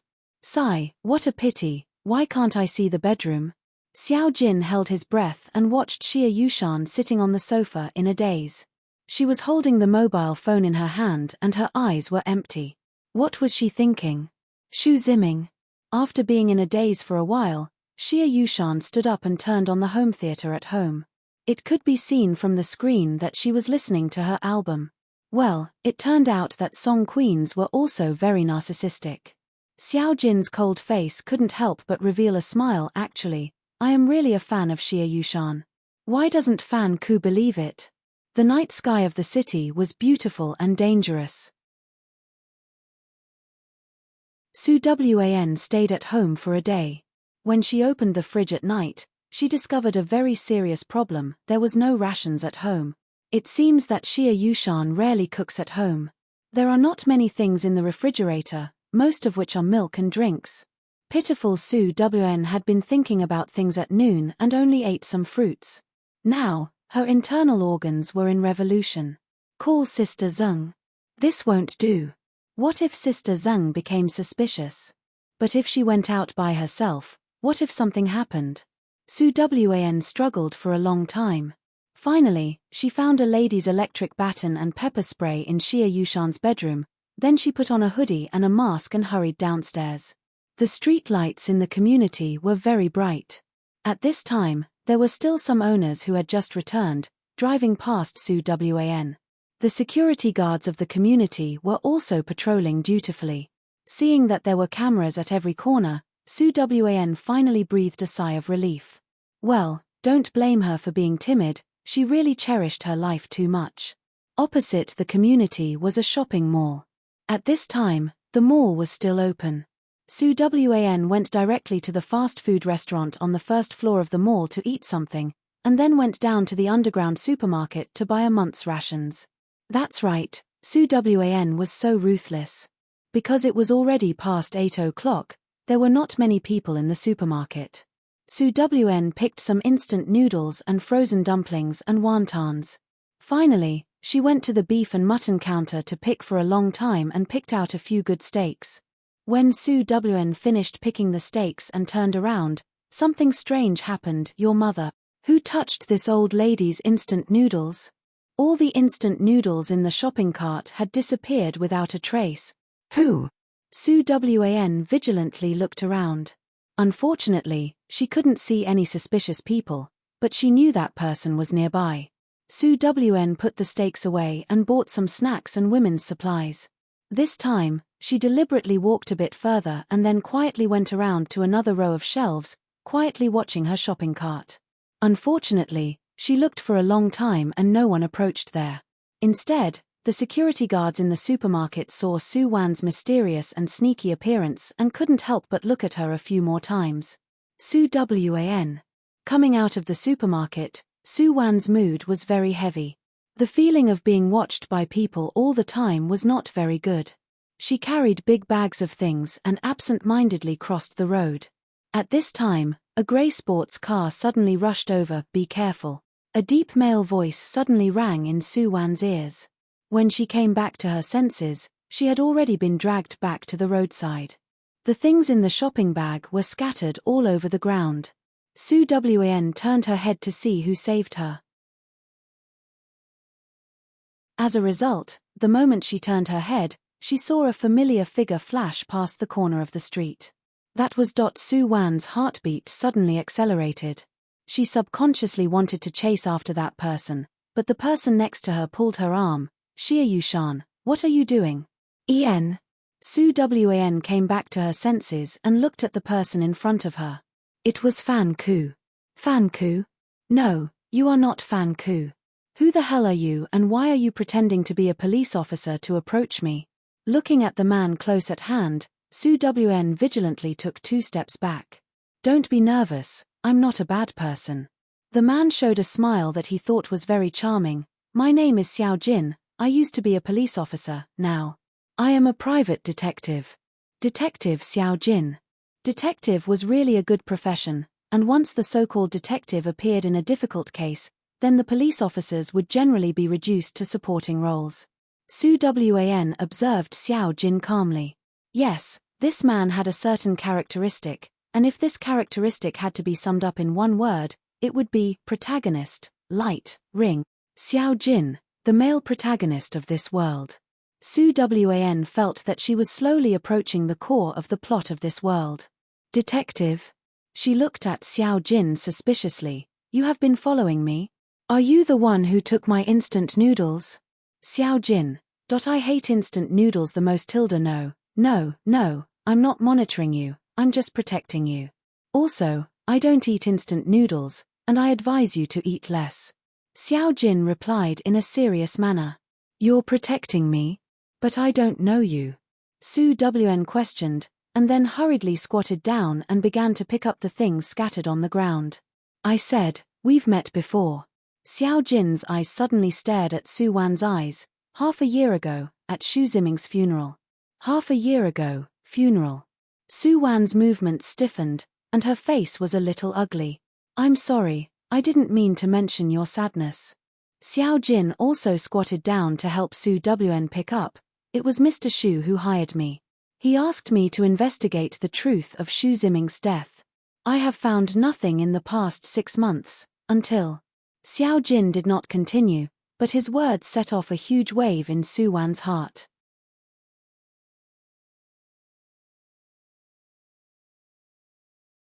Chapter 237.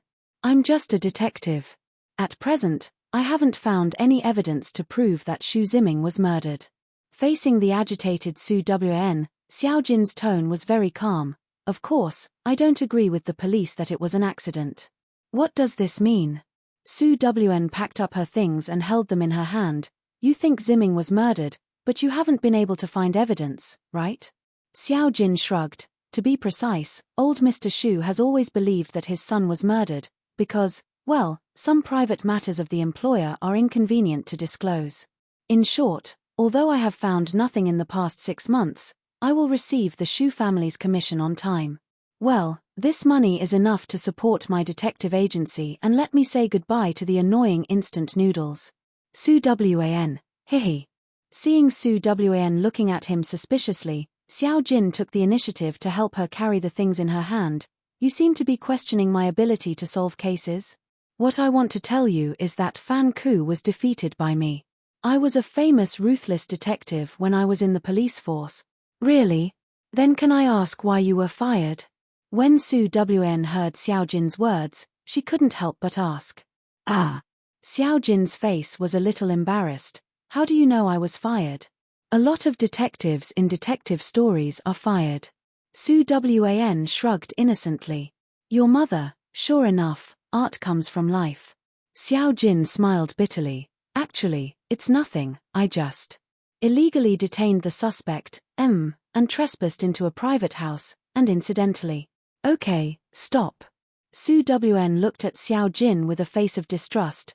So you were the one who monitored me at the entrance of the hospital that day? You also destroyed the circuit of the hospital? For a detective with no bottom line, these are definitely appetizers, aren't they? No, how could it be? I didn't do it. Xiao Jin looked at Su Wan with a serious face.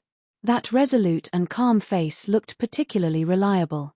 Unfortunately, Su Wan, who had already seen through the actual characteristics of a certain detective, would never believe his nonsense.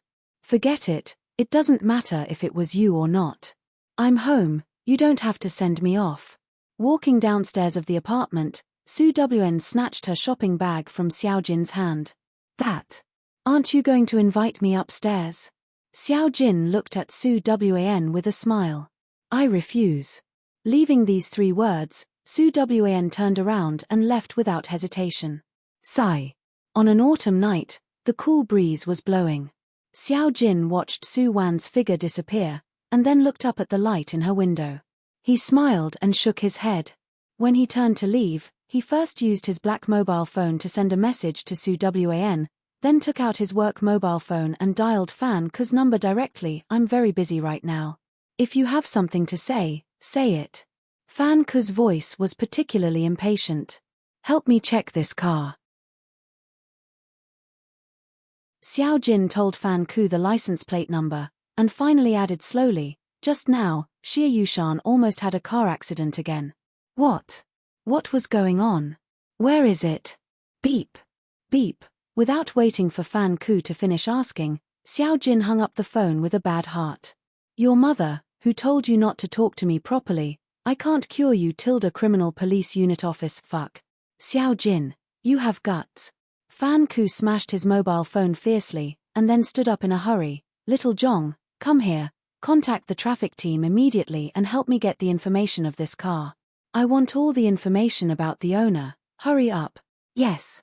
Little Zhong on the side took the number from Fan Ku's hand and immediately began to contact the traffic team. Fan Jingtian City, apartment on the 12th floor. Su Wan returned home and cleaned up the refrigerator. When she returned to the living room, she subconsciously stood in front of the glass window in the living room and looked at it, and then closed the curtains without hesitation. Who told you to peep? Who told you to peep? That damn peeping maniac. Xiao Jin, isn't it a professional requirement? After closing the curtains and feeling that she would no longer be monitored, Su Wan breathed a sigh of relief. She immediately turned back to the bedroom and took out the photo album she had seen during the day. She quickly flipped through the photo album until she flipped to a certain photo. Su Wan's movements finally stopped. She subconsciously took out her mobile phone and placed it next to the photo. This was a selfie taken at the beach. Xie Yushan was smiling brilliantly at the camera, while Xu Ziming's back was facing her, staring at the sea in front of him. Back view. This was Xu Ziming's back view, and it was the only photo of his back view in the entire photo album. Su Wan looked at the photo for a long time, and then her eyes fell on her mobile phone again. The screensaver of the mobile phone was also a man's back view, but not Xu Ziming. That back view. Su Wan closed her eyes and thought of the flash of figure she had just seen on the street. That back view slowly overlapped with the back view on her mobile phone screen, and finally matched perfectly. If the person who monitored her in the hospital that day was Xiao Jin, then who was the person who took away her instant noodles in the supermarket today? What was the relationship between him and Xie Yushan? Was he involved in Xu Ziming's death? Su Wan stared fixedly at the mobile phone. At this time, the phone number's call rang for the second time. Is it him? Su Wan immediately answered the phone quickly. Like last time, there was only the sound of heavy breathing on the phone, breathing in and out, rapid and nervous. Is it you? Su Wan made her voice sound particularly heavy. The breathing on the other end of the phone stopped. The phone was ruthlessly hung up again. It's him. This time, Su Wan was very sure that the man on the other end of the phone should be the owner of the back view she caught a glimpse of tonight, that is, the man on Xie Yushan's mobile phone screensaver. This world is really getting more and more interesting. Su Wan's hand gently stroked Xie Yushan's face in the photo. It turns out that you are also a person with a secret. In this world, everyone has an unbearable past, and everyone has secrets that they don't want others to know. On the third night of coming to this world, Su Wan surprisingly slept peacefully. When Su Wan woke up at dawn, she felt very comfortable all over. She raised her hand in a daze to get her mobile phone, but ended up touching a glass of water. Su Wan's sleepiness disappeared in an instant. She got up abruptly and stared fixedly at the glass of water placed at the head of the bed. The glass was filled with boiled water. Last night, she clearly put her mobile phone here before going to bed. How could? Su Wan retracted her hand and didn't dare to touch the glass again. Where's the mobile phone? She searched in her bedroom. Her cell phone was missing. How did it go missing? Could it have grown legs and run away? Su Wan ran to the living room in her pajamas, pulled open the thick curtains, and then she stood in front of the window and waved desperately. Not long after, there was finally a knock on the door. Xia Yushan, open the door, I'm Xiao Jin. Thank God, the male lead always came faster than the police. He really deserved 32 likes for this. Su Wan ran barefoot to the door and opened it anxiously. Xiao Jin, hurry, go to my bedroom, that glass of water, that glass of water. Xiao Jin saw that Su Wan was already out of her wits. He patted her on the shoulder comfortingly and then walked quickly into Su Wan's bedroom. Seeing the glass of boiled water on the bedside table, Xiao Jin immediately took out a pair of white gloves from his pocket. After putting on the gloves, he slowly walked to the bed, picked up the glass, and sniffed it under his nose. There was no special smell.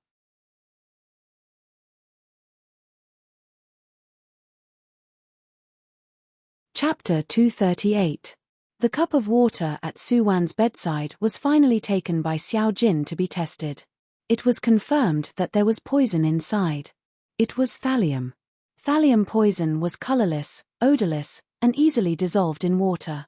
Thallium ions could invade the human nervous system and transmit the only feeling to the human body, which was pain. Extreme pain, pain that the human body simply could not bear. The poison might not necessarily kill you, but it would definitely make you wish you were dead. When your nerves, your brain was completely destroyed, even if you fell into an endless coma, you would still be able to feel it. That kind of pain was bone deep. Just how much hatred did he have for him to be so vicious? Xiao Jin had also encountered similar poisoning cases. To be honest, such cases were mostly related to emotional disputes. Jealousy is one of the original sins of mankind. Who else has a key to your apartment? Sitting on the sofa and looking at Su Wan, whose lips were pale, Xiao Jin's tone was exceptionally low. At this moment, he was more like an experienced criminal policeman. Sister Zeng. Su Wan trembled and spat out a name. But Sister Zeng won't harm me, I'm sure. Heh. Xiao Jin just smiled. Even if she won't hurt you, she can't stop others from hurting you, can she? Your key and her key are not safe. Your room is not safe either. Then what should I do? Moving. Su Wan shouted at Xiao Jin with a hoarse voice. He can find me wherever I go. Xiao Jin, I have nowhere to run. Am I going to die like Lin Lulu and the others? Am I right? How did they die? Did he die a particularly miserable death? No, I don't want to die, I don't want to die. As a mortal, how could she maintain her composure in the face of death?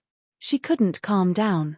Seeing that Su Wan's mental state was on the verge of collapse, Xiao Jin immediately stood up, strode to Su Wan, and hugged her tightly with open arms. Xia Yushan, calm down, I'm here, you will be fine, I will protect you. Xiao Jin's tone was particularly solemn. I'm here.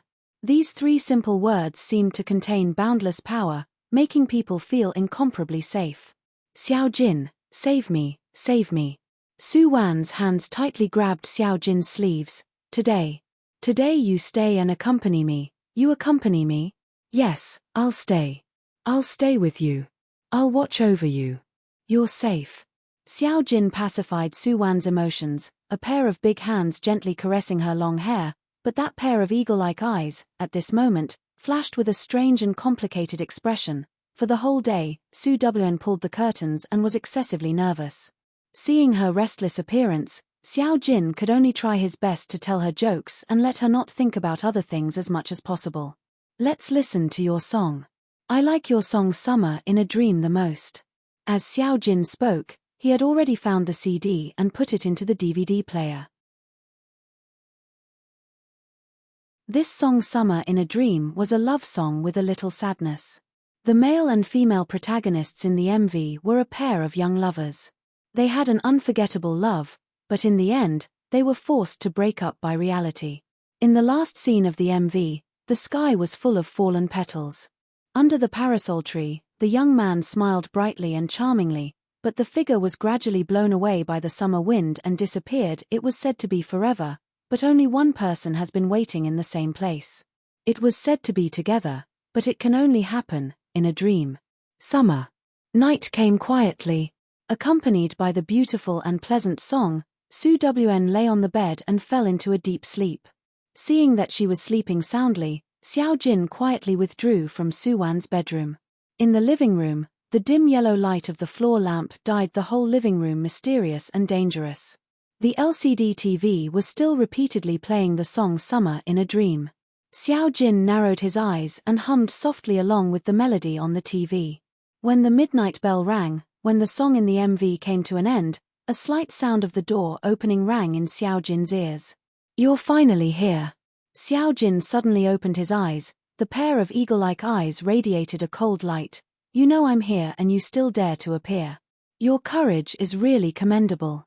The reason why you're here, isn't it because you've been waiting for me?" The hoarse female voice, with an indifferent tone, "I just came to keep your appointment." "Keep my appointment?" Xiao Jin stood up and slowly turned to look at the pale woman in pajamas in front of him. "What should I call you? Xia Yushan?" "No, I think I should call you Summer." "Summer?" The Xia Yushan in front of him seemed to have fallen into some kind of memory. "That's my name from a long, long time ago." "Yes, even after your debut, you have been hiding your previous name, your previous identity. What are you running from?" "No, it should be that you don't want someone to know your true identity." Xiao Jin's tone and eyes were cold.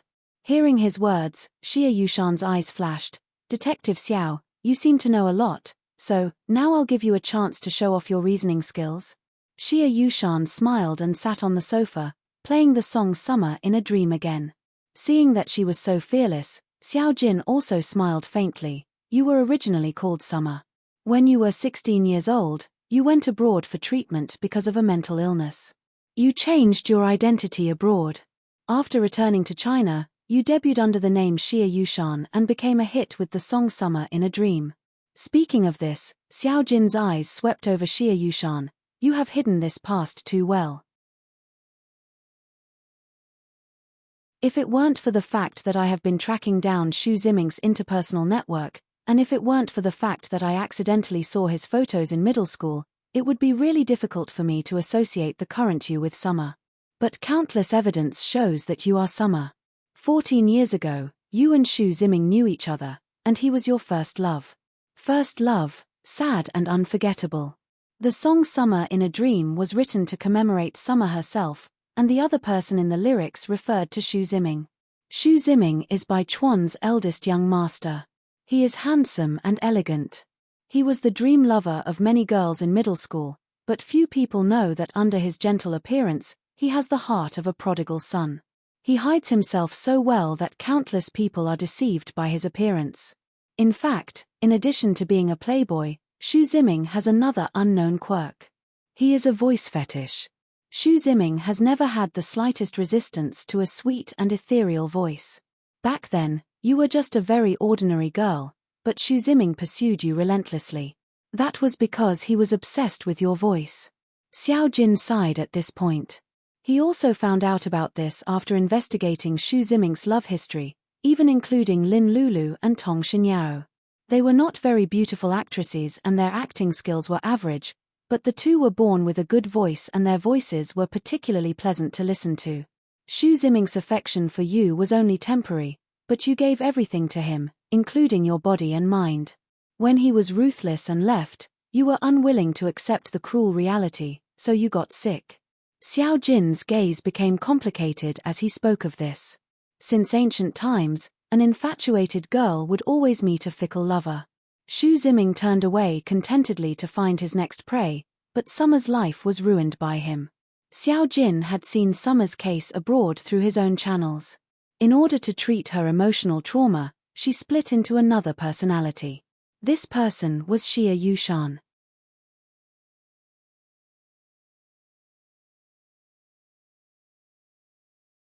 Chapter 239. Fate was hard to explain. It was precisely because it could not be controlled by humans that it was called fate. When Xia Tian was young, she was emotionally hurt. She closed her heart and gave birth to a second personality, Xia Yushan. Xia Yushan was clean and simple and had the voice of nature. She liked music and conquered everyone's ears with the song Summer in a Dream. And her appearance once again conquered Xu Ziming. More than a decade later, the girl who felt inferior and autistic back then became a cheerful and pure woman. Xu Ziming did not recognize that Xia Yushan was Xia Tian at all. And Xia Yushan, who had her memories of Xia Tian sealed, fell in love with Xu Ziming again. Xu Ziming, you killed him. Xiao Jin voiced out his speculation in a low voice. On the day Xu Ziming proposed to you, he used that song, and he even used the lyrics of that song. Those lyrics helped you recover your memory. No, to be exact, it was the memory of your main persona that was awakened at that moment. You hated Xu Ziming because of love. You can't trust him anymore. You stubbornly believe that he not only destroyed you but also destroyed Xia Yushan. You can't let Xia Yushan repeat your mistakes. You want her to always maintain the purest heart and help you see the most beautiful things in the world. And all the betrayals and deceptions, only you can bear it yourself, so you carefully planned a car accident. What evidence do you have to prove that I murdered Xu Ziming? Hearing Xiao Jin's words, Xia Yushan still looked indifferent and did not panic at all. I have no evidence. Xiao Jin spread his hands. I have met a lot of smart suspects over the years. They have tried their best to escape the sanctions of the law, but unfortunately, the net of heaven has long arms and none of them can get away with it. And this time, Xu Ziming's case really stumped me. At this point, Xiao Jin stared at Xia Yushan's face with a torch-like gaze. Miss Xia, do you know what the most difficult case in the world is? No matter how smart and cunning the murderer is, he will always leave flaws and clues. I always have a way to bring such a person to justice, but the most difficult thing for me is that when a victim in a homicide case desperately erases the evidence of her murder for the murderer, what should I do? Hearing Xiao Jin's words, Xia Yushan's face finally changed. At this moment, her face was extremely ugly. It's me, I did it. I killed Ziming. I thought he lied to me again. I can't be lied to by him again. That day, I was in the car at the beginning. I got him drunk. I was the one who faked the car accident. At the last moment, he woke up. He woke up, but he didn't stop everything from happening. In fact, he purposely stepped on the accelerator. Summer, I love you. With you, the summer of my life can blossom. That was Xu Ziming's death message to her. Who hasn't been young and frivolous? Was it that voice that Xu Ziming had been searching for in the vast sea of people all these years, or was it the girl who smiled shyly under the wutong tree in his memory? Actually, from the song Summer in a Dream, Xu Ziming already knew that Xia Yushan was the person he had been looking for all these years. Summer, I've let you down. Give me a chance to love you again, okay? When life passed away, bright red flowers bloomed in the Dead Sea of Love. This was the so-called fate. Ziming is dead. I am still alive. I am in pain, do you know that? Xia Yushan suddenly stood up and looked at Xiao Jin with tears on her face. I am a murderer, arrest me, arrest me. I'm just a detective. I have no right to arrest you, and, strictly speaking, it was Xu Ziming himself who stepped on the accelerator in the end. He committed suicide. You didn't kill him. The reason why he chose to commit suicide was so that he wouldn't implicate you. He wanted you to live well. Xiao Jin took a step forward and raised his hand to press Xia Yushan's shoulder hard. I know you regret it, so, you thought of death. The injury on your head and your last car accident were all intentional, but, you didn't die, so you wanted to poison yourself again. The reason why you chose to use thallium was because your heart hurts and you regret everything you have done. Summer, you are now called Xia Yushan. Summer only exists in the past, only in dreams. You have to remember that you are Xia Yushan. You should have a new life, a new life. Xiao Jin followed this case for more than half a year. In fact, after locking the suspect on Xia Yushan, Xiao Jin listened to the song Summer in a Dream again and again. He asked himself more than once, if he found the truth, if Xia Yushan admitted her crime, then what should he do? The law was nothing more than human feelings. If a life must be paid for a life, Xu Ziming also used his own life in exchange for Xia Yushan's life. A new life. Xia Yushan stared blankly at Xiao Jin in front of her. So, I shouldn't exist, right? There is no Summer in this world, right? Yes, Summer should follow Ziming and leave together. Otherwise, Zimming will feel very lonely on the road to the netherworld. He is very lonely. I want to accompany him. While talking, Xie Yushan suddenly fainted in Xiao Jin's arms. Looking at the unconscious person in his arms, Xiao Jin couldn't help raising his hand and gently stroked Xie Yushan's long hair. Sleep, when you wake up, everything will be fine. I said, with me here, it's okay. This night, Xiao Jin had been sitting in front of Xie Yushan's bed. She slept peacefully all night and never woke up again. Everything was over. Summer's personality would not appear again. Early in the morning, when Su Wen opened her eyes again, the first thing she met was Xiao Jin's bloodshot eyes. You're awake. The man's voice was low and hoarse. En. Su Wen sat up from the bed and raised her hand to touch the wound on her forehead that was still bandaged. Her head hurt a little, but she should have slept well last night, right? But Xiao Jin, you really looked at me all night? Su Wen widened her eyes and looked at Xiao Jin's haggard face. Xiao Jin just shrugged indifferently. This is my responsibility, and with me here, you are very safe. Thank you. Su Wen thanked Xiao Jin with a serious face. Why don't you go to sleep again? I'll go to the kitchen to make something to eat. Su Wen stood up as she spoke. Looking at her departing back, Xiao Jin couldn't help but reveal a smile. With Xiao Jin's company, Su Wen had been resting very well these days. There were no more strange things happening at home, and after she changed to a new mobile phone, the strange phone call did not come again. During the few days when Su Wen was resting and recuperating at home, Fan Ku brought Liu Yu to look for Su Wen once. At that time, Fan Ku was holding a photo in his hand. The photo was of a gloomy man. It was said that this man was the suspect in the murder of Lin Lulu and Tong Xinyao. I've seen him. At first glance at the man's photo, Su Wan's eyes widened sharply. I saw his back on the street that day. I have a picture of him in my mobile phone, but it's just a back view. However, I lost my mobile phone, and I actually don't remember knowing such a person. Hearing Su Wan's words, Fan Ku looked puzzled, and Xiao Jin leaned against Fan Ku's ear and whispered a few words, and Fan Ku nodded hesitantly. When Fan Ku left with his people, Su Wen still looked gloomy. Xiao Jin, who do you think that person is? Why does my mobile phone have a photo of his back, but I don't know him?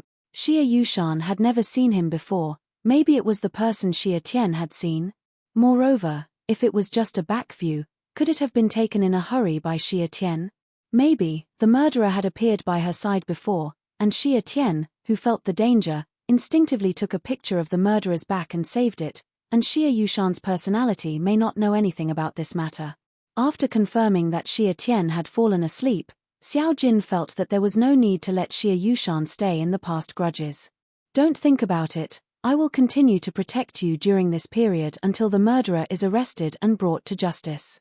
Xiao Jin looked at Su Wen with a righteous expression. Hearing his words, Su Wen also smiled with peace of mind. The mission time limit of 30 days has now passed.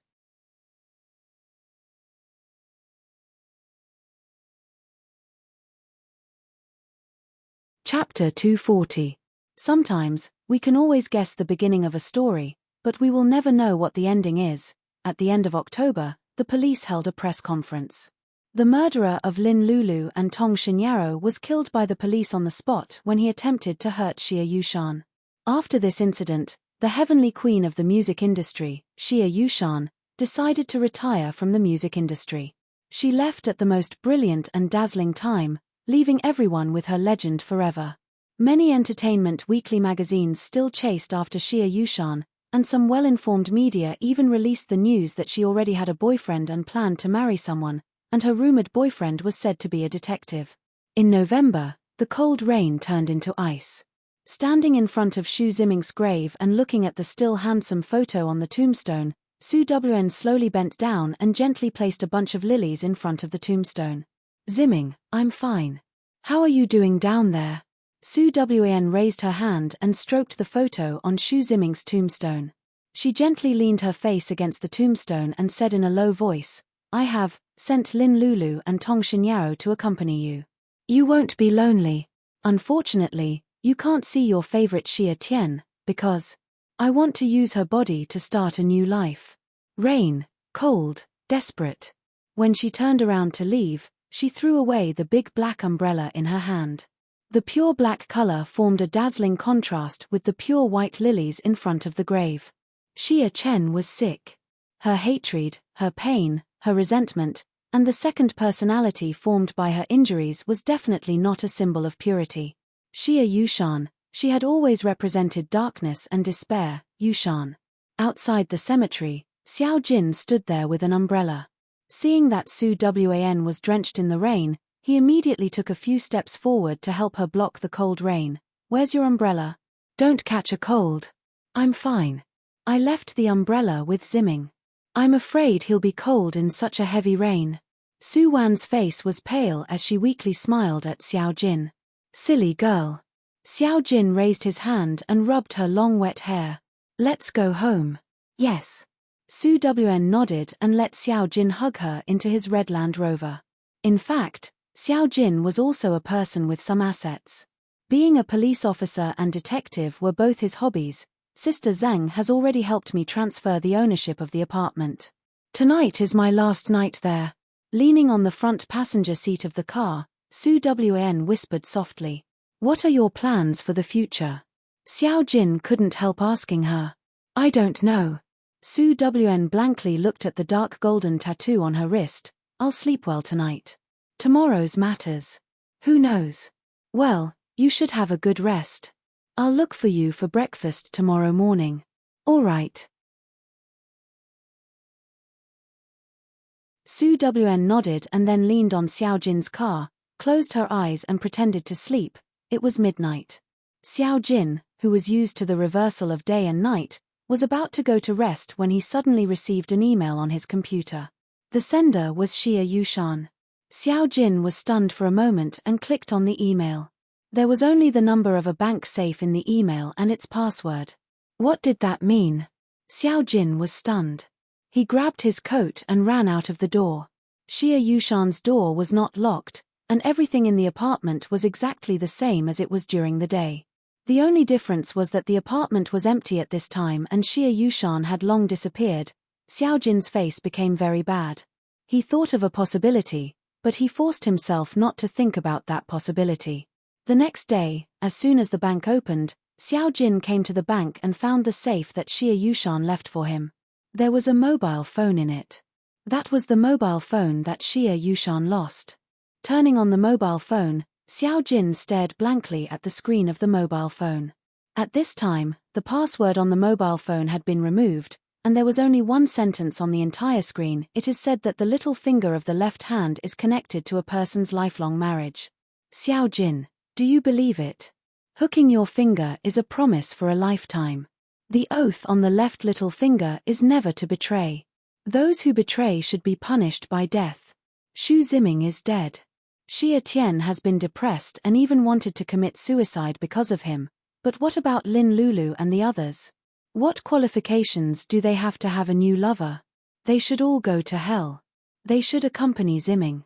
Otherwise, he will feel very lonely. Yes, the person who planned to kill Xu Ziming was Xia Yushan, and Xu Ziming's confession before his death stimulated her main personality, Xia Tian. After Xia Tian woke up, Xia Yushan's subpersonality fell asleep. In the past 6 months, Xia Tian has been depressed, and she has even made up her mind to accompany Xu Ziming to death. Before the car accident, she had committed suicide by cutting her wrist and was later rescued by Big Sister Zheng. It was because of her extreme behavior this time that she awakened Xia Yushan's personality in her body, which was the truth why the murderer only started to commit the crime after half a year. Lin Lulu and Tong Xinyaro were killed by Xia Yushan. Those two people were completely unguarded against her. Xia Yushan thought that her actions were flawless, but who knew that all her crimes were seen by a fanatic fan who had a crush on her. That day, she noticed that she was being followed. In a hurry, she only took a picture of the person's back, and then the person began to call and harass her. At this time, Xia Yushan, who was in a mess, had a car accident, and then Xiao Jin appeared. This was a typical encounter plot between the male and female protagonists. A car accident, 2 lives, And an old case was involved. Heaven's net is broad, who can escape punishment? Who can get away scot-free? Xie Yushan disappeared, completely disappeared from Xiao Jin's world. Later, Xiao Jin spent a lot of money to buy back Xie Yushan's apartment. In that apartment, he found Xie Yushan's diary, saw the photo album she had kept for many years, and even found the place where she hid poisons and murder weapons. It turned out that she had placed all the truth and all the answers here, but unfortunately, he didn't notice it. Women, crazy with jealousy. Even if that person was her other self, she couldn't help but go crazy with jealousy. Yushan, marry me, you are my whole Xie Tian. Xu Ziming's proposal became the source of Xie Yushan's jealousy of Xie Tian. At that moment, she understood that the person Xu Ziming loved was Xie Tian. All the sins had started from that one sentence: lost space, redemption mission successful.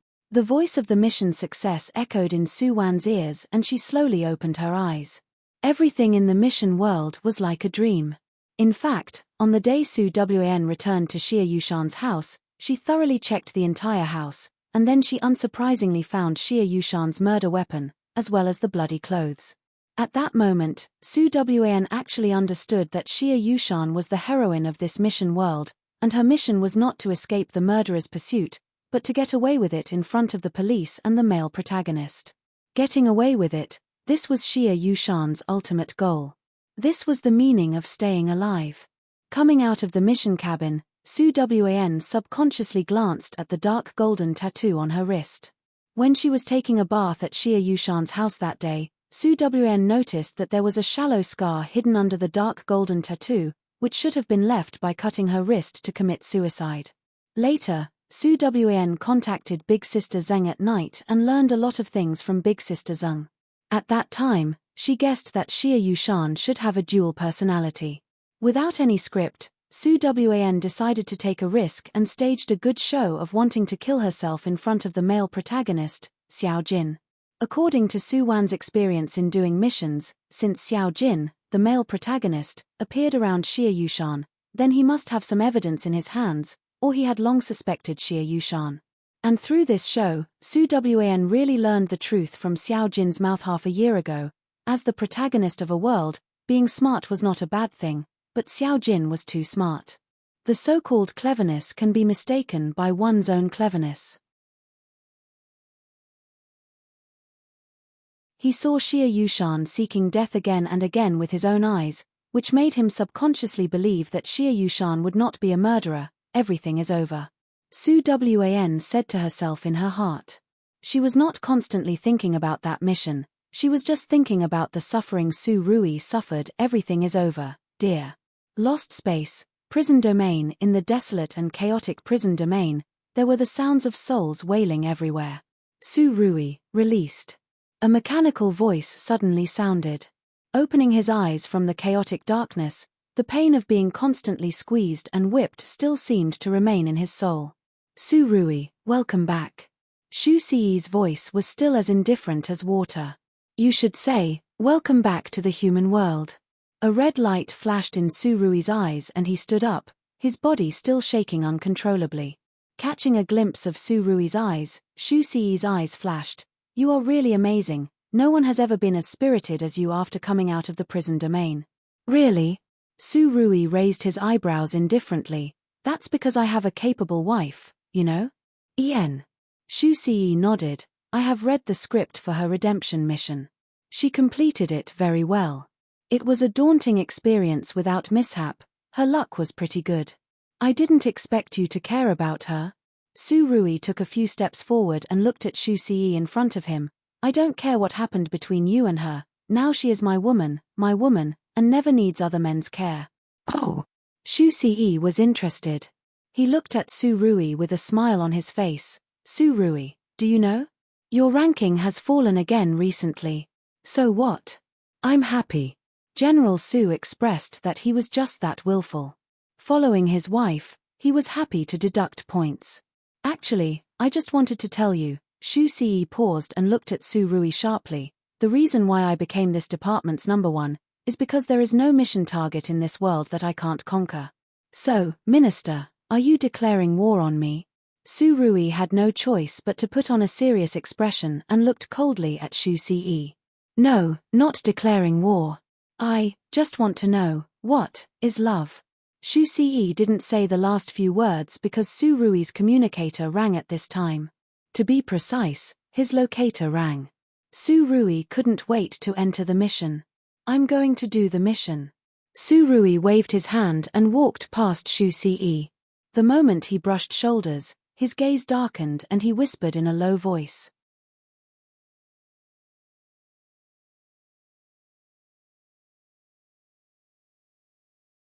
Chapter 241. Dongchuan, Mainland. This was the world of summoners. On this mainland, summoners had an extraordinary status. They could summon divine weapons and divine beasts to fight against the magical beasts on the mainland and save the world. The entire Dongchuan mainland was split into two by the Sunset Mountains. The east side of the Sunset Mountains was where humans lived. There were countless countries, while the west side of the Sunset Mountains was where dwarfs, elves, and beast men and druids gathered. In the Sunset Mountains, a large group of magical beasts gathered. Because magical beasts reproduced quickly, they needed to eliminate warriors who weren't strong enough. Therefore, every once in a while, high-level magical beasts would launch a wave of beasts to attack human towns. While plundering resources, they were also eliminating the weak. This was the magical beast's rule of survival. Of course, this had nothing to do with Su Wan right now. She entered the mainland and became the third miss of the second family in Mate City, Olin Country. According to the Su family's tradition, only direct descendants had the right to cultivate in the main branch of the Su family in Mate City.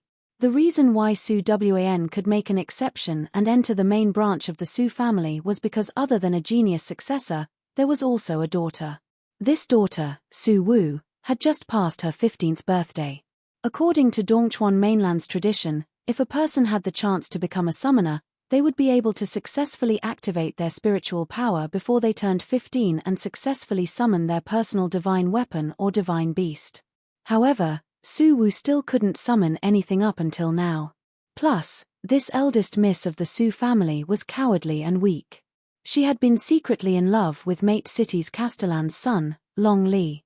She would often secretly watch young Castellan Long cultivate with her servants. This wasn't a secret in Mate City.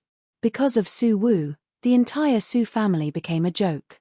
Thankfully, at this time, a genius girl appeared in a branch of the Su family in a small town. She was Su Wan. Su Wan successfully activated her spiritual power when she was 14. Although she awakened late, her personal divine weapon was a third-grade profound sword. Swords were the king of weapons. People who could summon a profound sword were all rare geniuses. Su family was a family that focused on swords. After finding out about Su Wan, the Su family immediately sent people to bring her to Mate City. From then on, she replaced Su Wu and became the most pampered young miss of the Su family. As for the legitimate daughter, Su Wu, because she was weak and useless, she lived in the most run-down courtyard in the Su family. She was bullied by the servants in the Su family. Unable to bear the humiliation, she could only secretly pray for her brother who was training in the faraway Sunset Mountains to come back soon. Unfortunately, before her brother, Su Zhon, could come back, Su Wu was killed. It was also at this time that the female assassin from another world, Su Wu, transmigrated into this good-for-nothing lady's body. From then on, she was like a phoenix in nirvana. She started her legendary path of counterattacking, killing monsters, leveling up, abusing trash, taking in beautiful men. The female agent's transmigration path was just that smooth. In short, there were so many male supporting characters in this world that they could form a long line. Mate City was just a beginner's village where the female lead conquered the mainland. In the future, she would have to change many maps. If Su Rui became the male supporting character of another map, for example, the Elf Prince, then Su Wan really wanted to cry. Right now, Su Wan was sitting in her room. She forced herself not to think about Su Rui's matters. She closed her eyes and quietly sorted out the original owner's memories. The current plot had already developed to the point where the female lead, Darren successfully summoned her first profound beast. Ian, it was a small white wolf dog. Don't look down on this lecherous, gluttonous, and cute dog. It's actually not a dog. Could it be, it's a dragon? What a joke. It's not like it's the white dragon King Tilda, okay, it was actually a divine beast, the silver moon white tiger. Right now, it was just sealed by its enemy, the great demon king. Ever since she had the divine beast, Little White, the female lead, Su Wu, started using the method that Little White taught her to open up a new path as a summoner. She could take other people's weapons or the magical beasts she saw into her spiritual sense. Then when she needed them, she could summon them at will. This summoning method was passed down from ancient times. Now, it had been lost. Su Wu, who had such a heaven-defying cheat, could summon whatever she wanted from now on.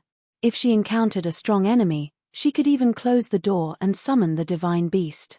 In short, her path to leveling up was too easy. Of course, this was all in the future.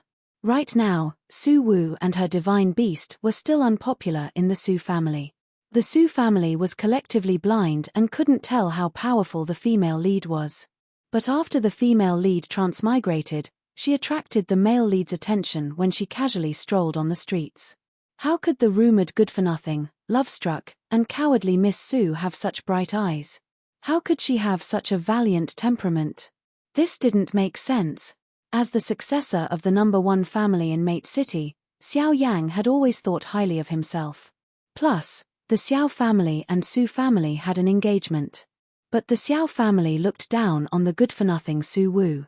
Later, when Su Wn came to the Su family went with the flow and wanted to betroth Su Wn to Xiao Yang.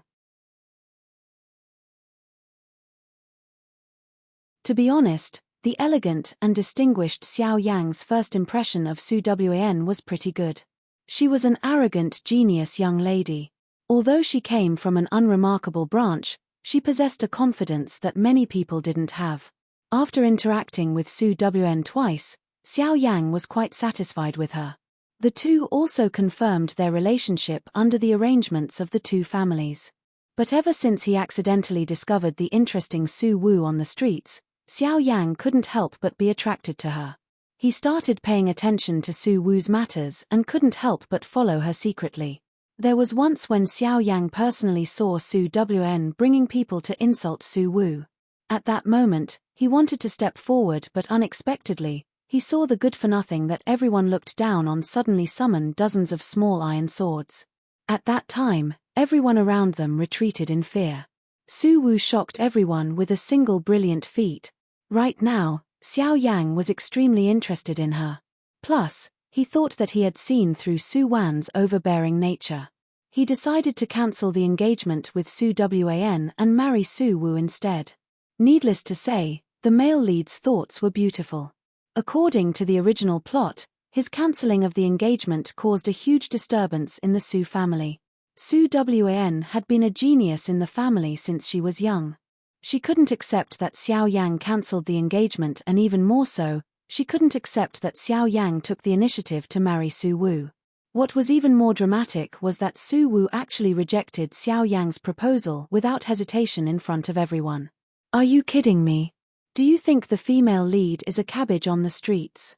You can buy it and throw it away whenever you want. That's right. There were countless handsome men waiting for the female lead. Therefore, male lead, you still have a long way to go in order to chase after your wife Tilda Third Miss. The Su family's servant's voice interrupted Su Wan's thoughts. Although she was a direct descendant of the Su family was still used to calling her Third Miss. What is it? Su Wan glanced at the blue-clothed young lady in front of her. Her name was Su Pei. She was the maid that the master assigned to Su Wan. Su Pei was originally from another branch of the Su family, but she didn't have much talent, so she was chosen to be the lowest-ranked servant in the main family. Third Miss, Master Xiao is here. He's in the guest room. The master ordered me to bring you over. Oh. Hearing Su Pei's words, Su Wan slowly stood up. If she guessed correctly, the male lead was here to break off the engagement, right?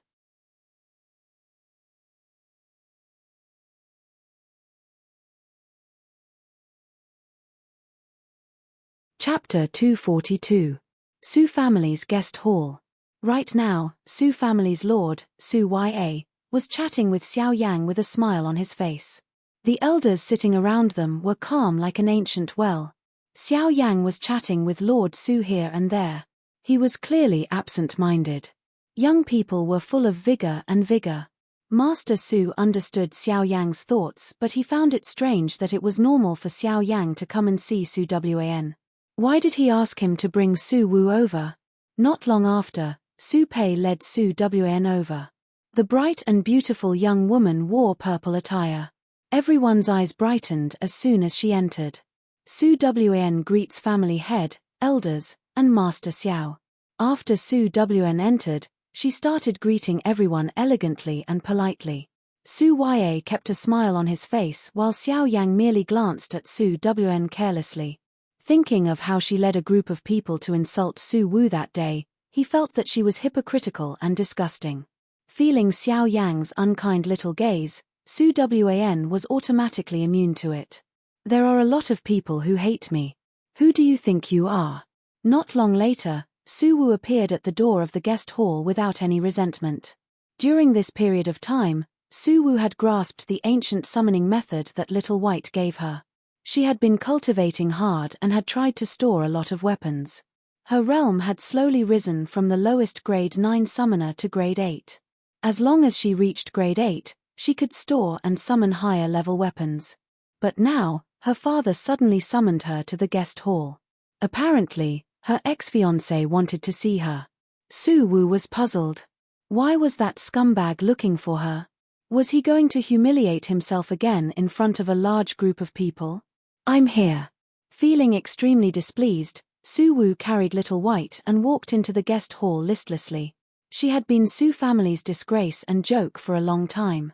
Therefore, Su Wu didn't care about her image at all. She also knew that the elders in Su Family looked down on her. Even the reason why her father didn't chase her out of Su Family was because she had a monstrous genius brother. He had borrowed Su Zhon's glory. Unfortunately, that Ivildor went to train in the setting Sun Mountains.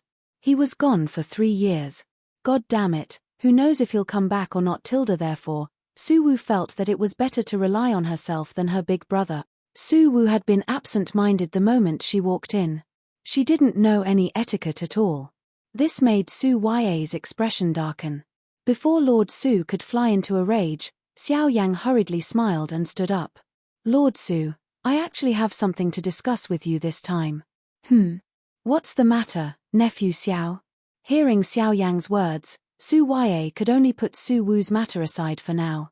He turned to look at Xiao Yang kindly. I'm here this time for my marriage with Su Wan.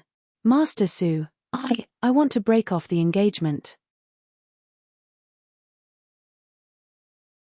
Su Wan's voice interrupted Xiao Yang's next words. Everyone's gaze fell on Su Wan. Xiao Yang was really caught off guard. Meanwhile, Su Wu looked at Su Wan in astonishment and suspicion. This arrogant woman actually wanted to break off the engagement. Did she find a better man than Xiao Yang? Speaking of which, in Su Wu's memory, only Long Li and Su Zhon could be mentioned in the same breath as Xiao Yang in Mate City. MN. This woman couldn't have taken a fancy to Long Li, right? What kind of taste did she have? Su Wu seemed to have forgotten that her original body had always been infatuated with Long Li. Su Wan, don't talk nonsense. Hearing Su Wan's words, Su Ya immediately slammed the table and shouted coldly with a sunken expression. You're right. I'm not talking nonsense. Lord, this is my marriage. Su Wan doesn't want to regret it for the rest of my life. Master Xiao is indeed a dragon among men. Unfortunately, he's not the person in my heart. Su Wan knew that Su Ya would lose face if she broke off the engagement. He would be really angry, but she definitely wouldn't wait for the male lead to break off the engagement. Plus, this was the start of the original body, Su Wan, being used as cannon fodder. It was also the start of the male lead and female lead's lifelong entanglement. From this moment onwards, Su Wan was going to change everyone's fate. Nonsense. You're simply nonsense. Su Ya angrily cursed a few more times before turning to look at Xiao Yang awkwardly. Nephew, don't mind him. He's still young and he's throwing a tantrum. Don't take it to heart. Lord Su, I'm here to break off the engagement. After some hesitation, Xiao Yang still said what was on his mind. Everyone in the hall froze hearing Xiao Yang's words. What's going on now? Did you two plan to play with us? So Master Xiao also found out that we're not suitable? Hearing Xiao Yang's words, Su Wn smiled and said in a low voice. People with different beliefs can't make plans together. Xiao Yang glanced coldly at Su Wan. He didn't know why Su Wn wanted to break off the engagement too. Could it be that she saw through his thoughts so she made the first move? Feeling the strange atmosphere between Su Wan and Xiao Yang, Su Ya also smelled something different. Cough. Nephew Xiao, you can't be impulsive about marriage. I think we should take our time to think about this. You see, I still have a very important matter to attend to. Let's stop here today, shall we? Su Wan, come with me. Saying this, Su Ya turned around and left through the side door with Su Wan. Xiao Yang was speechless. Lord Su, you're just blatantly playing with us, right? Seeing that the Lord had left, the elders all got up to bid farewell to Xiao Yang. Su Wu even took this chance to slip away. Soon, Xiao Yang was the only one left in the hall. What's going on? Master Xiao was really depressed. Unfortunately, this was the Su family. No matter how depressed he was, he had nowhere to vent it. Su family, Lord study. Tell me. What's going on? Su Ya sat in front of his desk and stared at Su Wn with a burning gaze. Master Xiao wants to break off the engagement. I had no choice but to ask in advance. Su Wn met Su Ya's gaze and answered in a neither servile nor overbearing manner. Chem. How did you know that Xiao Yang wants to break off the engagement? Could it be that the Xiao family is planning on forming a marriage alliance with the Zhao family to weaken our Xiao family? Zhao family was the third largest family in Mate City. They had been eyeing the Su family's position. To weaken the Su family, they don't necessarily have to form a marriage alliance with the Zhao family. It's the same with the Su family. Of course, they won't choose me. Saying this, Su Wan lifted her head and looked at Su Ya. Lord, you're wise and mighty. Xiao family's scheme isn't worth mentioning in your eyes. Chmph. Just a small trick. Hearing Su Wan's flattery, Su Ya's expression turned much better. Su Wan, you can leave first. Jean will be back in a few days. Once he returns from his training, he'll be the #1 summoner in Mate City. By then, the Xiao family will have to form a marriage alliance with us. Su Zhon, hearing Su Ya mention Su Zhon's name, Su Wan's heart skipped a beat. In the original plot, Su Zhon was also a rare genius. He really doted on his sister. He was also a supporting male character, but he probably wasn't a passionate supporting male character, right? Why did she suddenly feel uncertain? At this moment, in the sky 1,000 miles away from Mate City, a huge eagle was spreading its wings. Two men were sitting on the eagle's back. The man in the lead had a handsome face and cold eyes. The person behind him was dressed like a manservant. At this moment, his entire face was pale as he tightly grabbed onto the corner of the man's clothes. Eldest young master, we're not in a hurry to return to the Su clan. Can you make your mystical beast fly slower? Get off if you're scared. The man's cold voice was mixed with the whistling wind.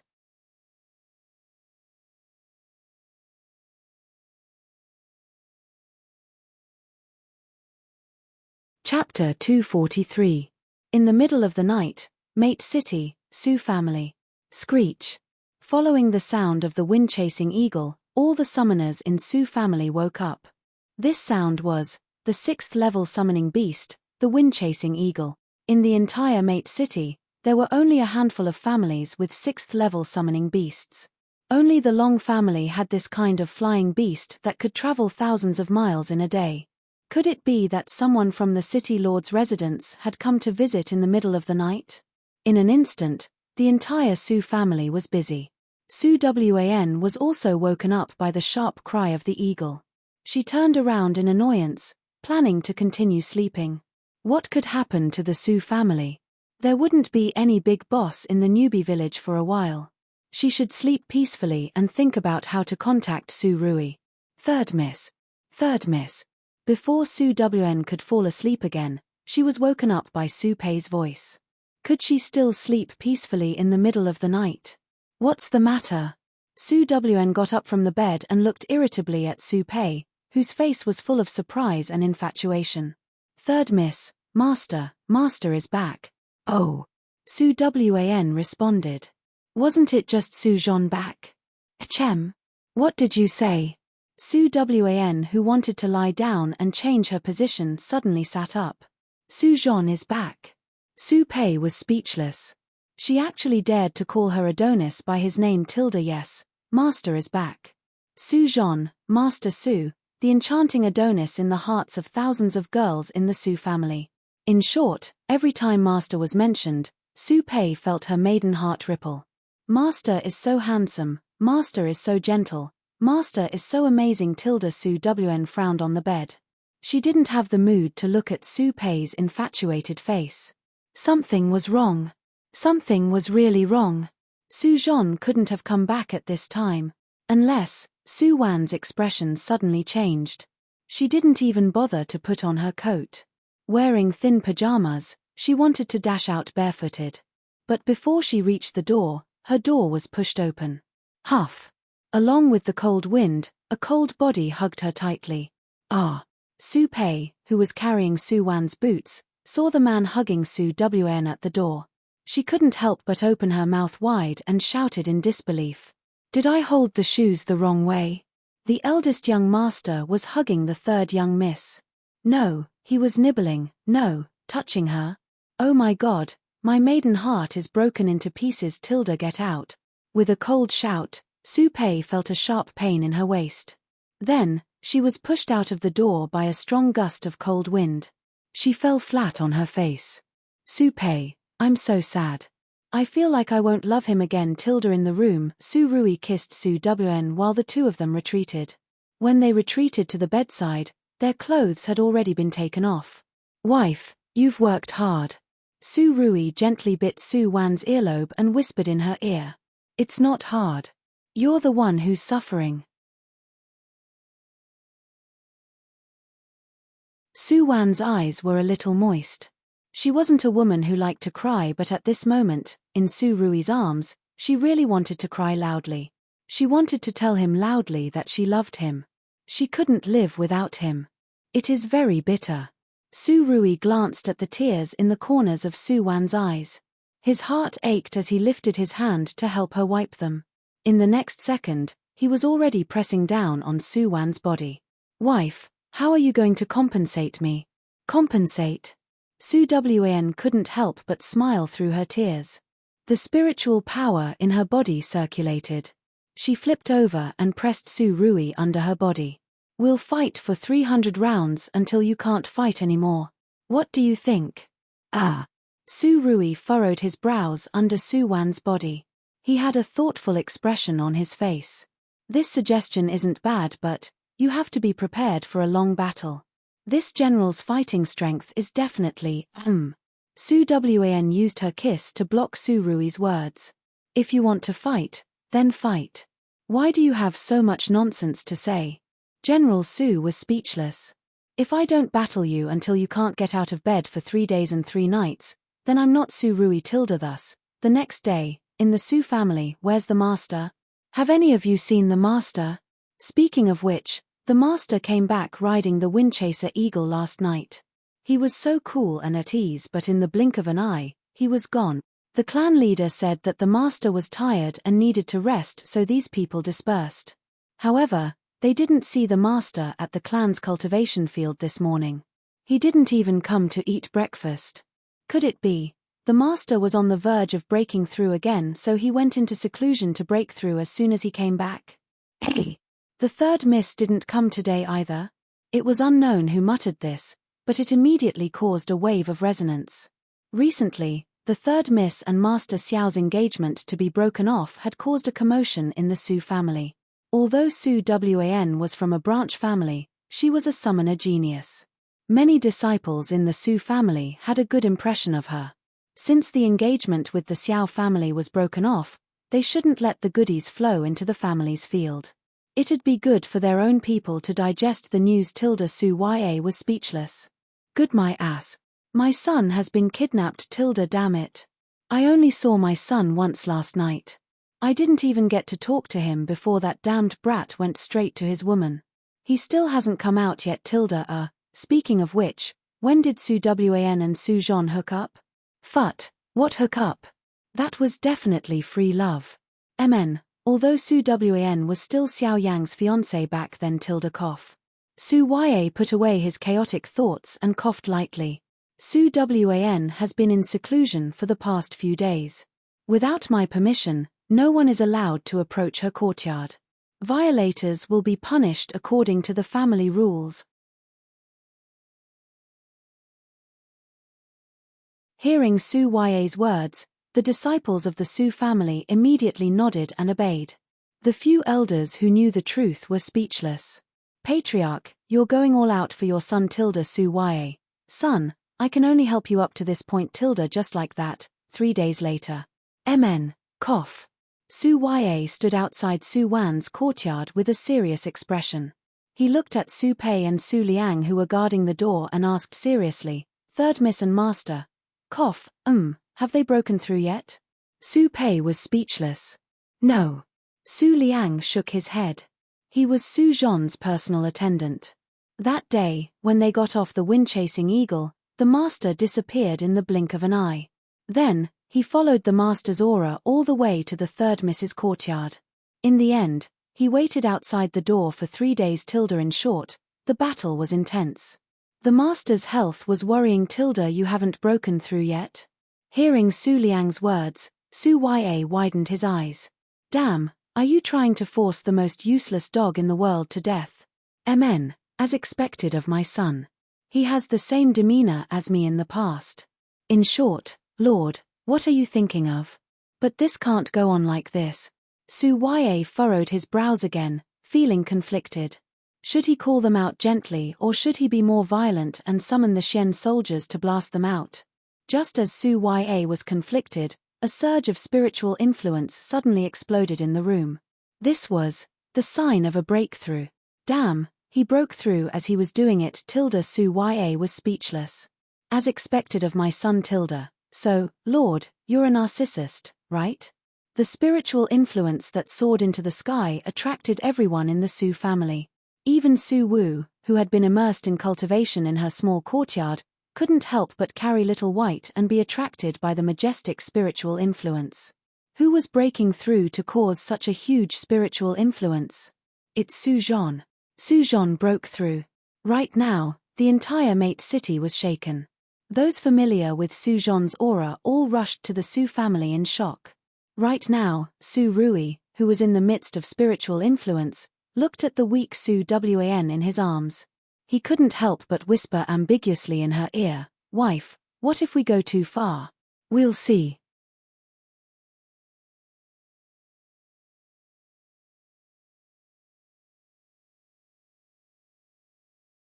Chapter 244.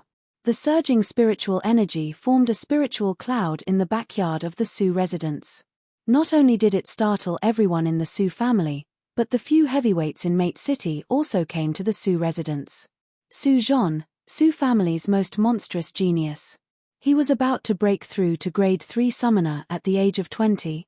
Summoners were ranked from the lowest to the 9th grade. Summoners from the 9th grade to the 6th grade were called beginner summoners. Summoners from the 5th grade to the 3rd grade were called intermediate summoners. Once a summoner surpassed the limit of the 3rd grade and ascended to the 2nd grade, they were called advanced summoners. In the Dongchuan mainland, intermediate summoners were already the mainstay of the entire mainland, while advanced summoners were the geniuses who lived in the upper class. They were the elites who had the most hope to reach a higher level. Above the advanced summoner was another realm. Mate City was just a small city in Arinda country. Arinda country was just an unremarkable mid-sized country among the countless countries in Dongchuan continent. Right now, the highest level person in the entire Mate City was the Castellan, Long Qianzhan. However, He was already over 60 years old this year and was still a grade 1 summoner. He was unable to break through to another level. The people of Mate City didn't know what the world above advanced summoners was like. But now, they saw hope. There were 3 geniuses in Mate City's younger generation. They were Long family's Long Li, Xiao family's Xiao Yang, and Su family's Su Zhon. The 3 youngsters were around the same age. Long Li and Xiao Yang were both at the peak of grade 4. They planned on advancing to grade 3 at any time. Who would have thought that Su family's Su Zhon would beat them to it? At this moment, the 2 geniuses, Long Li in white and Xiao Yang in green, were also gathered in the Su family's courtyard. Xiao Yang's eyes sparkled as he looked at the surging spiritual qi in the sky. Big brother Xiao. Long Li was the youngest of the 3, so it was normal for him to call Xiao Yang big brother. Xiao Yang turned his head and looked at Long Li. As the young castellan of Mate City, Long Li always wore white and looked high and mighty. However, only those who were familiar with him knew that under this cold and aloof appearance, there was an amusing heart. Long Li looked at Xiao Yang and then at the yard in front of him. Isn't this your fiancé's yard? Why is Su Zhon breaking through here? Xiao Yang. Young man, why do you always focus on weirdos? But speaking of which, Xiao Yang looked left and right. He really didn't see Su Wan in the crowd. Normal people wouldn't let others get close to them when they were breaking through. With Su Wan's peak rank 6 cultivation, she wasn't qualified to protect Su Zhon. A patriarch Su, where is the 3rd miss? Xiao Yang swore that he really just asked out of curiosity. After all, Su Wan had just broken off the engagement with him a few days ago. Su Wei seemed to be really unhappy at that time. Could it be that Master Su punished her to the Su family's training grounds in a fit of anger? Su Wei coughed. Su Wan, she. Bang! Right at this moment, the spirit clouds in the surroundings suddenly burst apart, and a treasured sword with endless purple qi suddenly flew out from the spirit clouds in the sky, exuding an awe-inspiring baleful aura. This is the peerless evil sword, Purple Ming. Legends had it that this sword was forged by a swordsmith tens of thousands of years ago using the souls and bones of countless magical beasts. The day the sword was forged, it slaughtered an entire city. Only people full of baleful aura could summon it. As for the person who could truly control it, besides that swordsmith, there hadn't been a second person in tens of thousands of years. Evil sword, a peerless evil sword. For a moment, the atmosphere in the entire Su residence changed. Everyone's expressions turned solemn. Even Long Qianzhan was prepared to summon his magical weapon at any time. Once Su Zhon couldn't control this peerless evil sword, it would definitely be a disaster for Mate City. At this time, the evil sword, Purple Ming, seemed to have been summoned. It carried a sharp purple aura and slashed down. In an instant, the sword aura crisscrossed and sand and stones flew everywhere. By the time everyone opened their eyes again, the residence in front of them had already turned into ruins. This was the scene that appeared in front of them.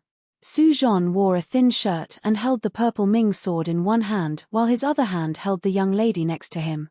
Wife, are you okay? Dust flew everywhere. Su Rui couldn't help but use his spiritual power that hadn't dissipated to disperse the dust around Su Wan. Right now, her long hair was disheveled and she leaned against Su Rui's embrace weakly. The robe she wore wrapped around her tightly. From this, one could see how fast General Su's hands were. So what if he knew how to take off his clothes? That was a skill. There were so many men outside. General Su definitely wouldn't let his wife expose a bit of her body. Right now, everyone gathered here was dumbfounded. Su Zhon really controlled the Purple Ming sword. No, more accurately, the Purple Ming sword was obediently subdued by Su Zhon. The other families in Mate City felt like they weren't feeling good. That was a peerless evil sword. It wasn't a kitchen knife used to cut meat. Just how many magical beasts did Su Zhon kill in the Sunset Mountains in the past 3 years? His baleful aura could actually subdue the Purple Ming sword. Was he going to defy the heavens? While everyone was dumbstruck, only Long Li blinked and looked at Su Rui and then at Su Wan. Did no one find the relationship between Master Su and Third Miss weird? Congratulations, Family Head Su. Congratulations. Long Qianzhan was the first to react in front of everyone. He congratulated Su Ya with a smile on his face. Congratulations. Congratulations. The others immediately surrounded Su Ya to congratulate him. Su Ya smiled faintly while secretly giving Su Liang a look. Su Liang immediately pulled Su Pei to Su Wan's side. Third Miss, look, what? Am I an eyesore standing here? Su Wan naturally understood what Su Ya meant. Wasn't he afraid that everyone would find out about her relationship with Su Zhan? What was this? She and Xiao Yang had already broken off the engagement. Was she still afraid of Xiao family? Scram. Su Rui lifted his hands and pulled Su Liang and Su Pei to the side. Wife, ignore them. We haven't decided the winner yet. Do you want to continue in my room? Su Rui put his arm around Su Wan's shoulders and whispered in her ears. Everyone said that there were only cows that died from exhaustion, not fields that were plowed. But General Su, you just broke through and your health bar was full. You're breaking the rules, right?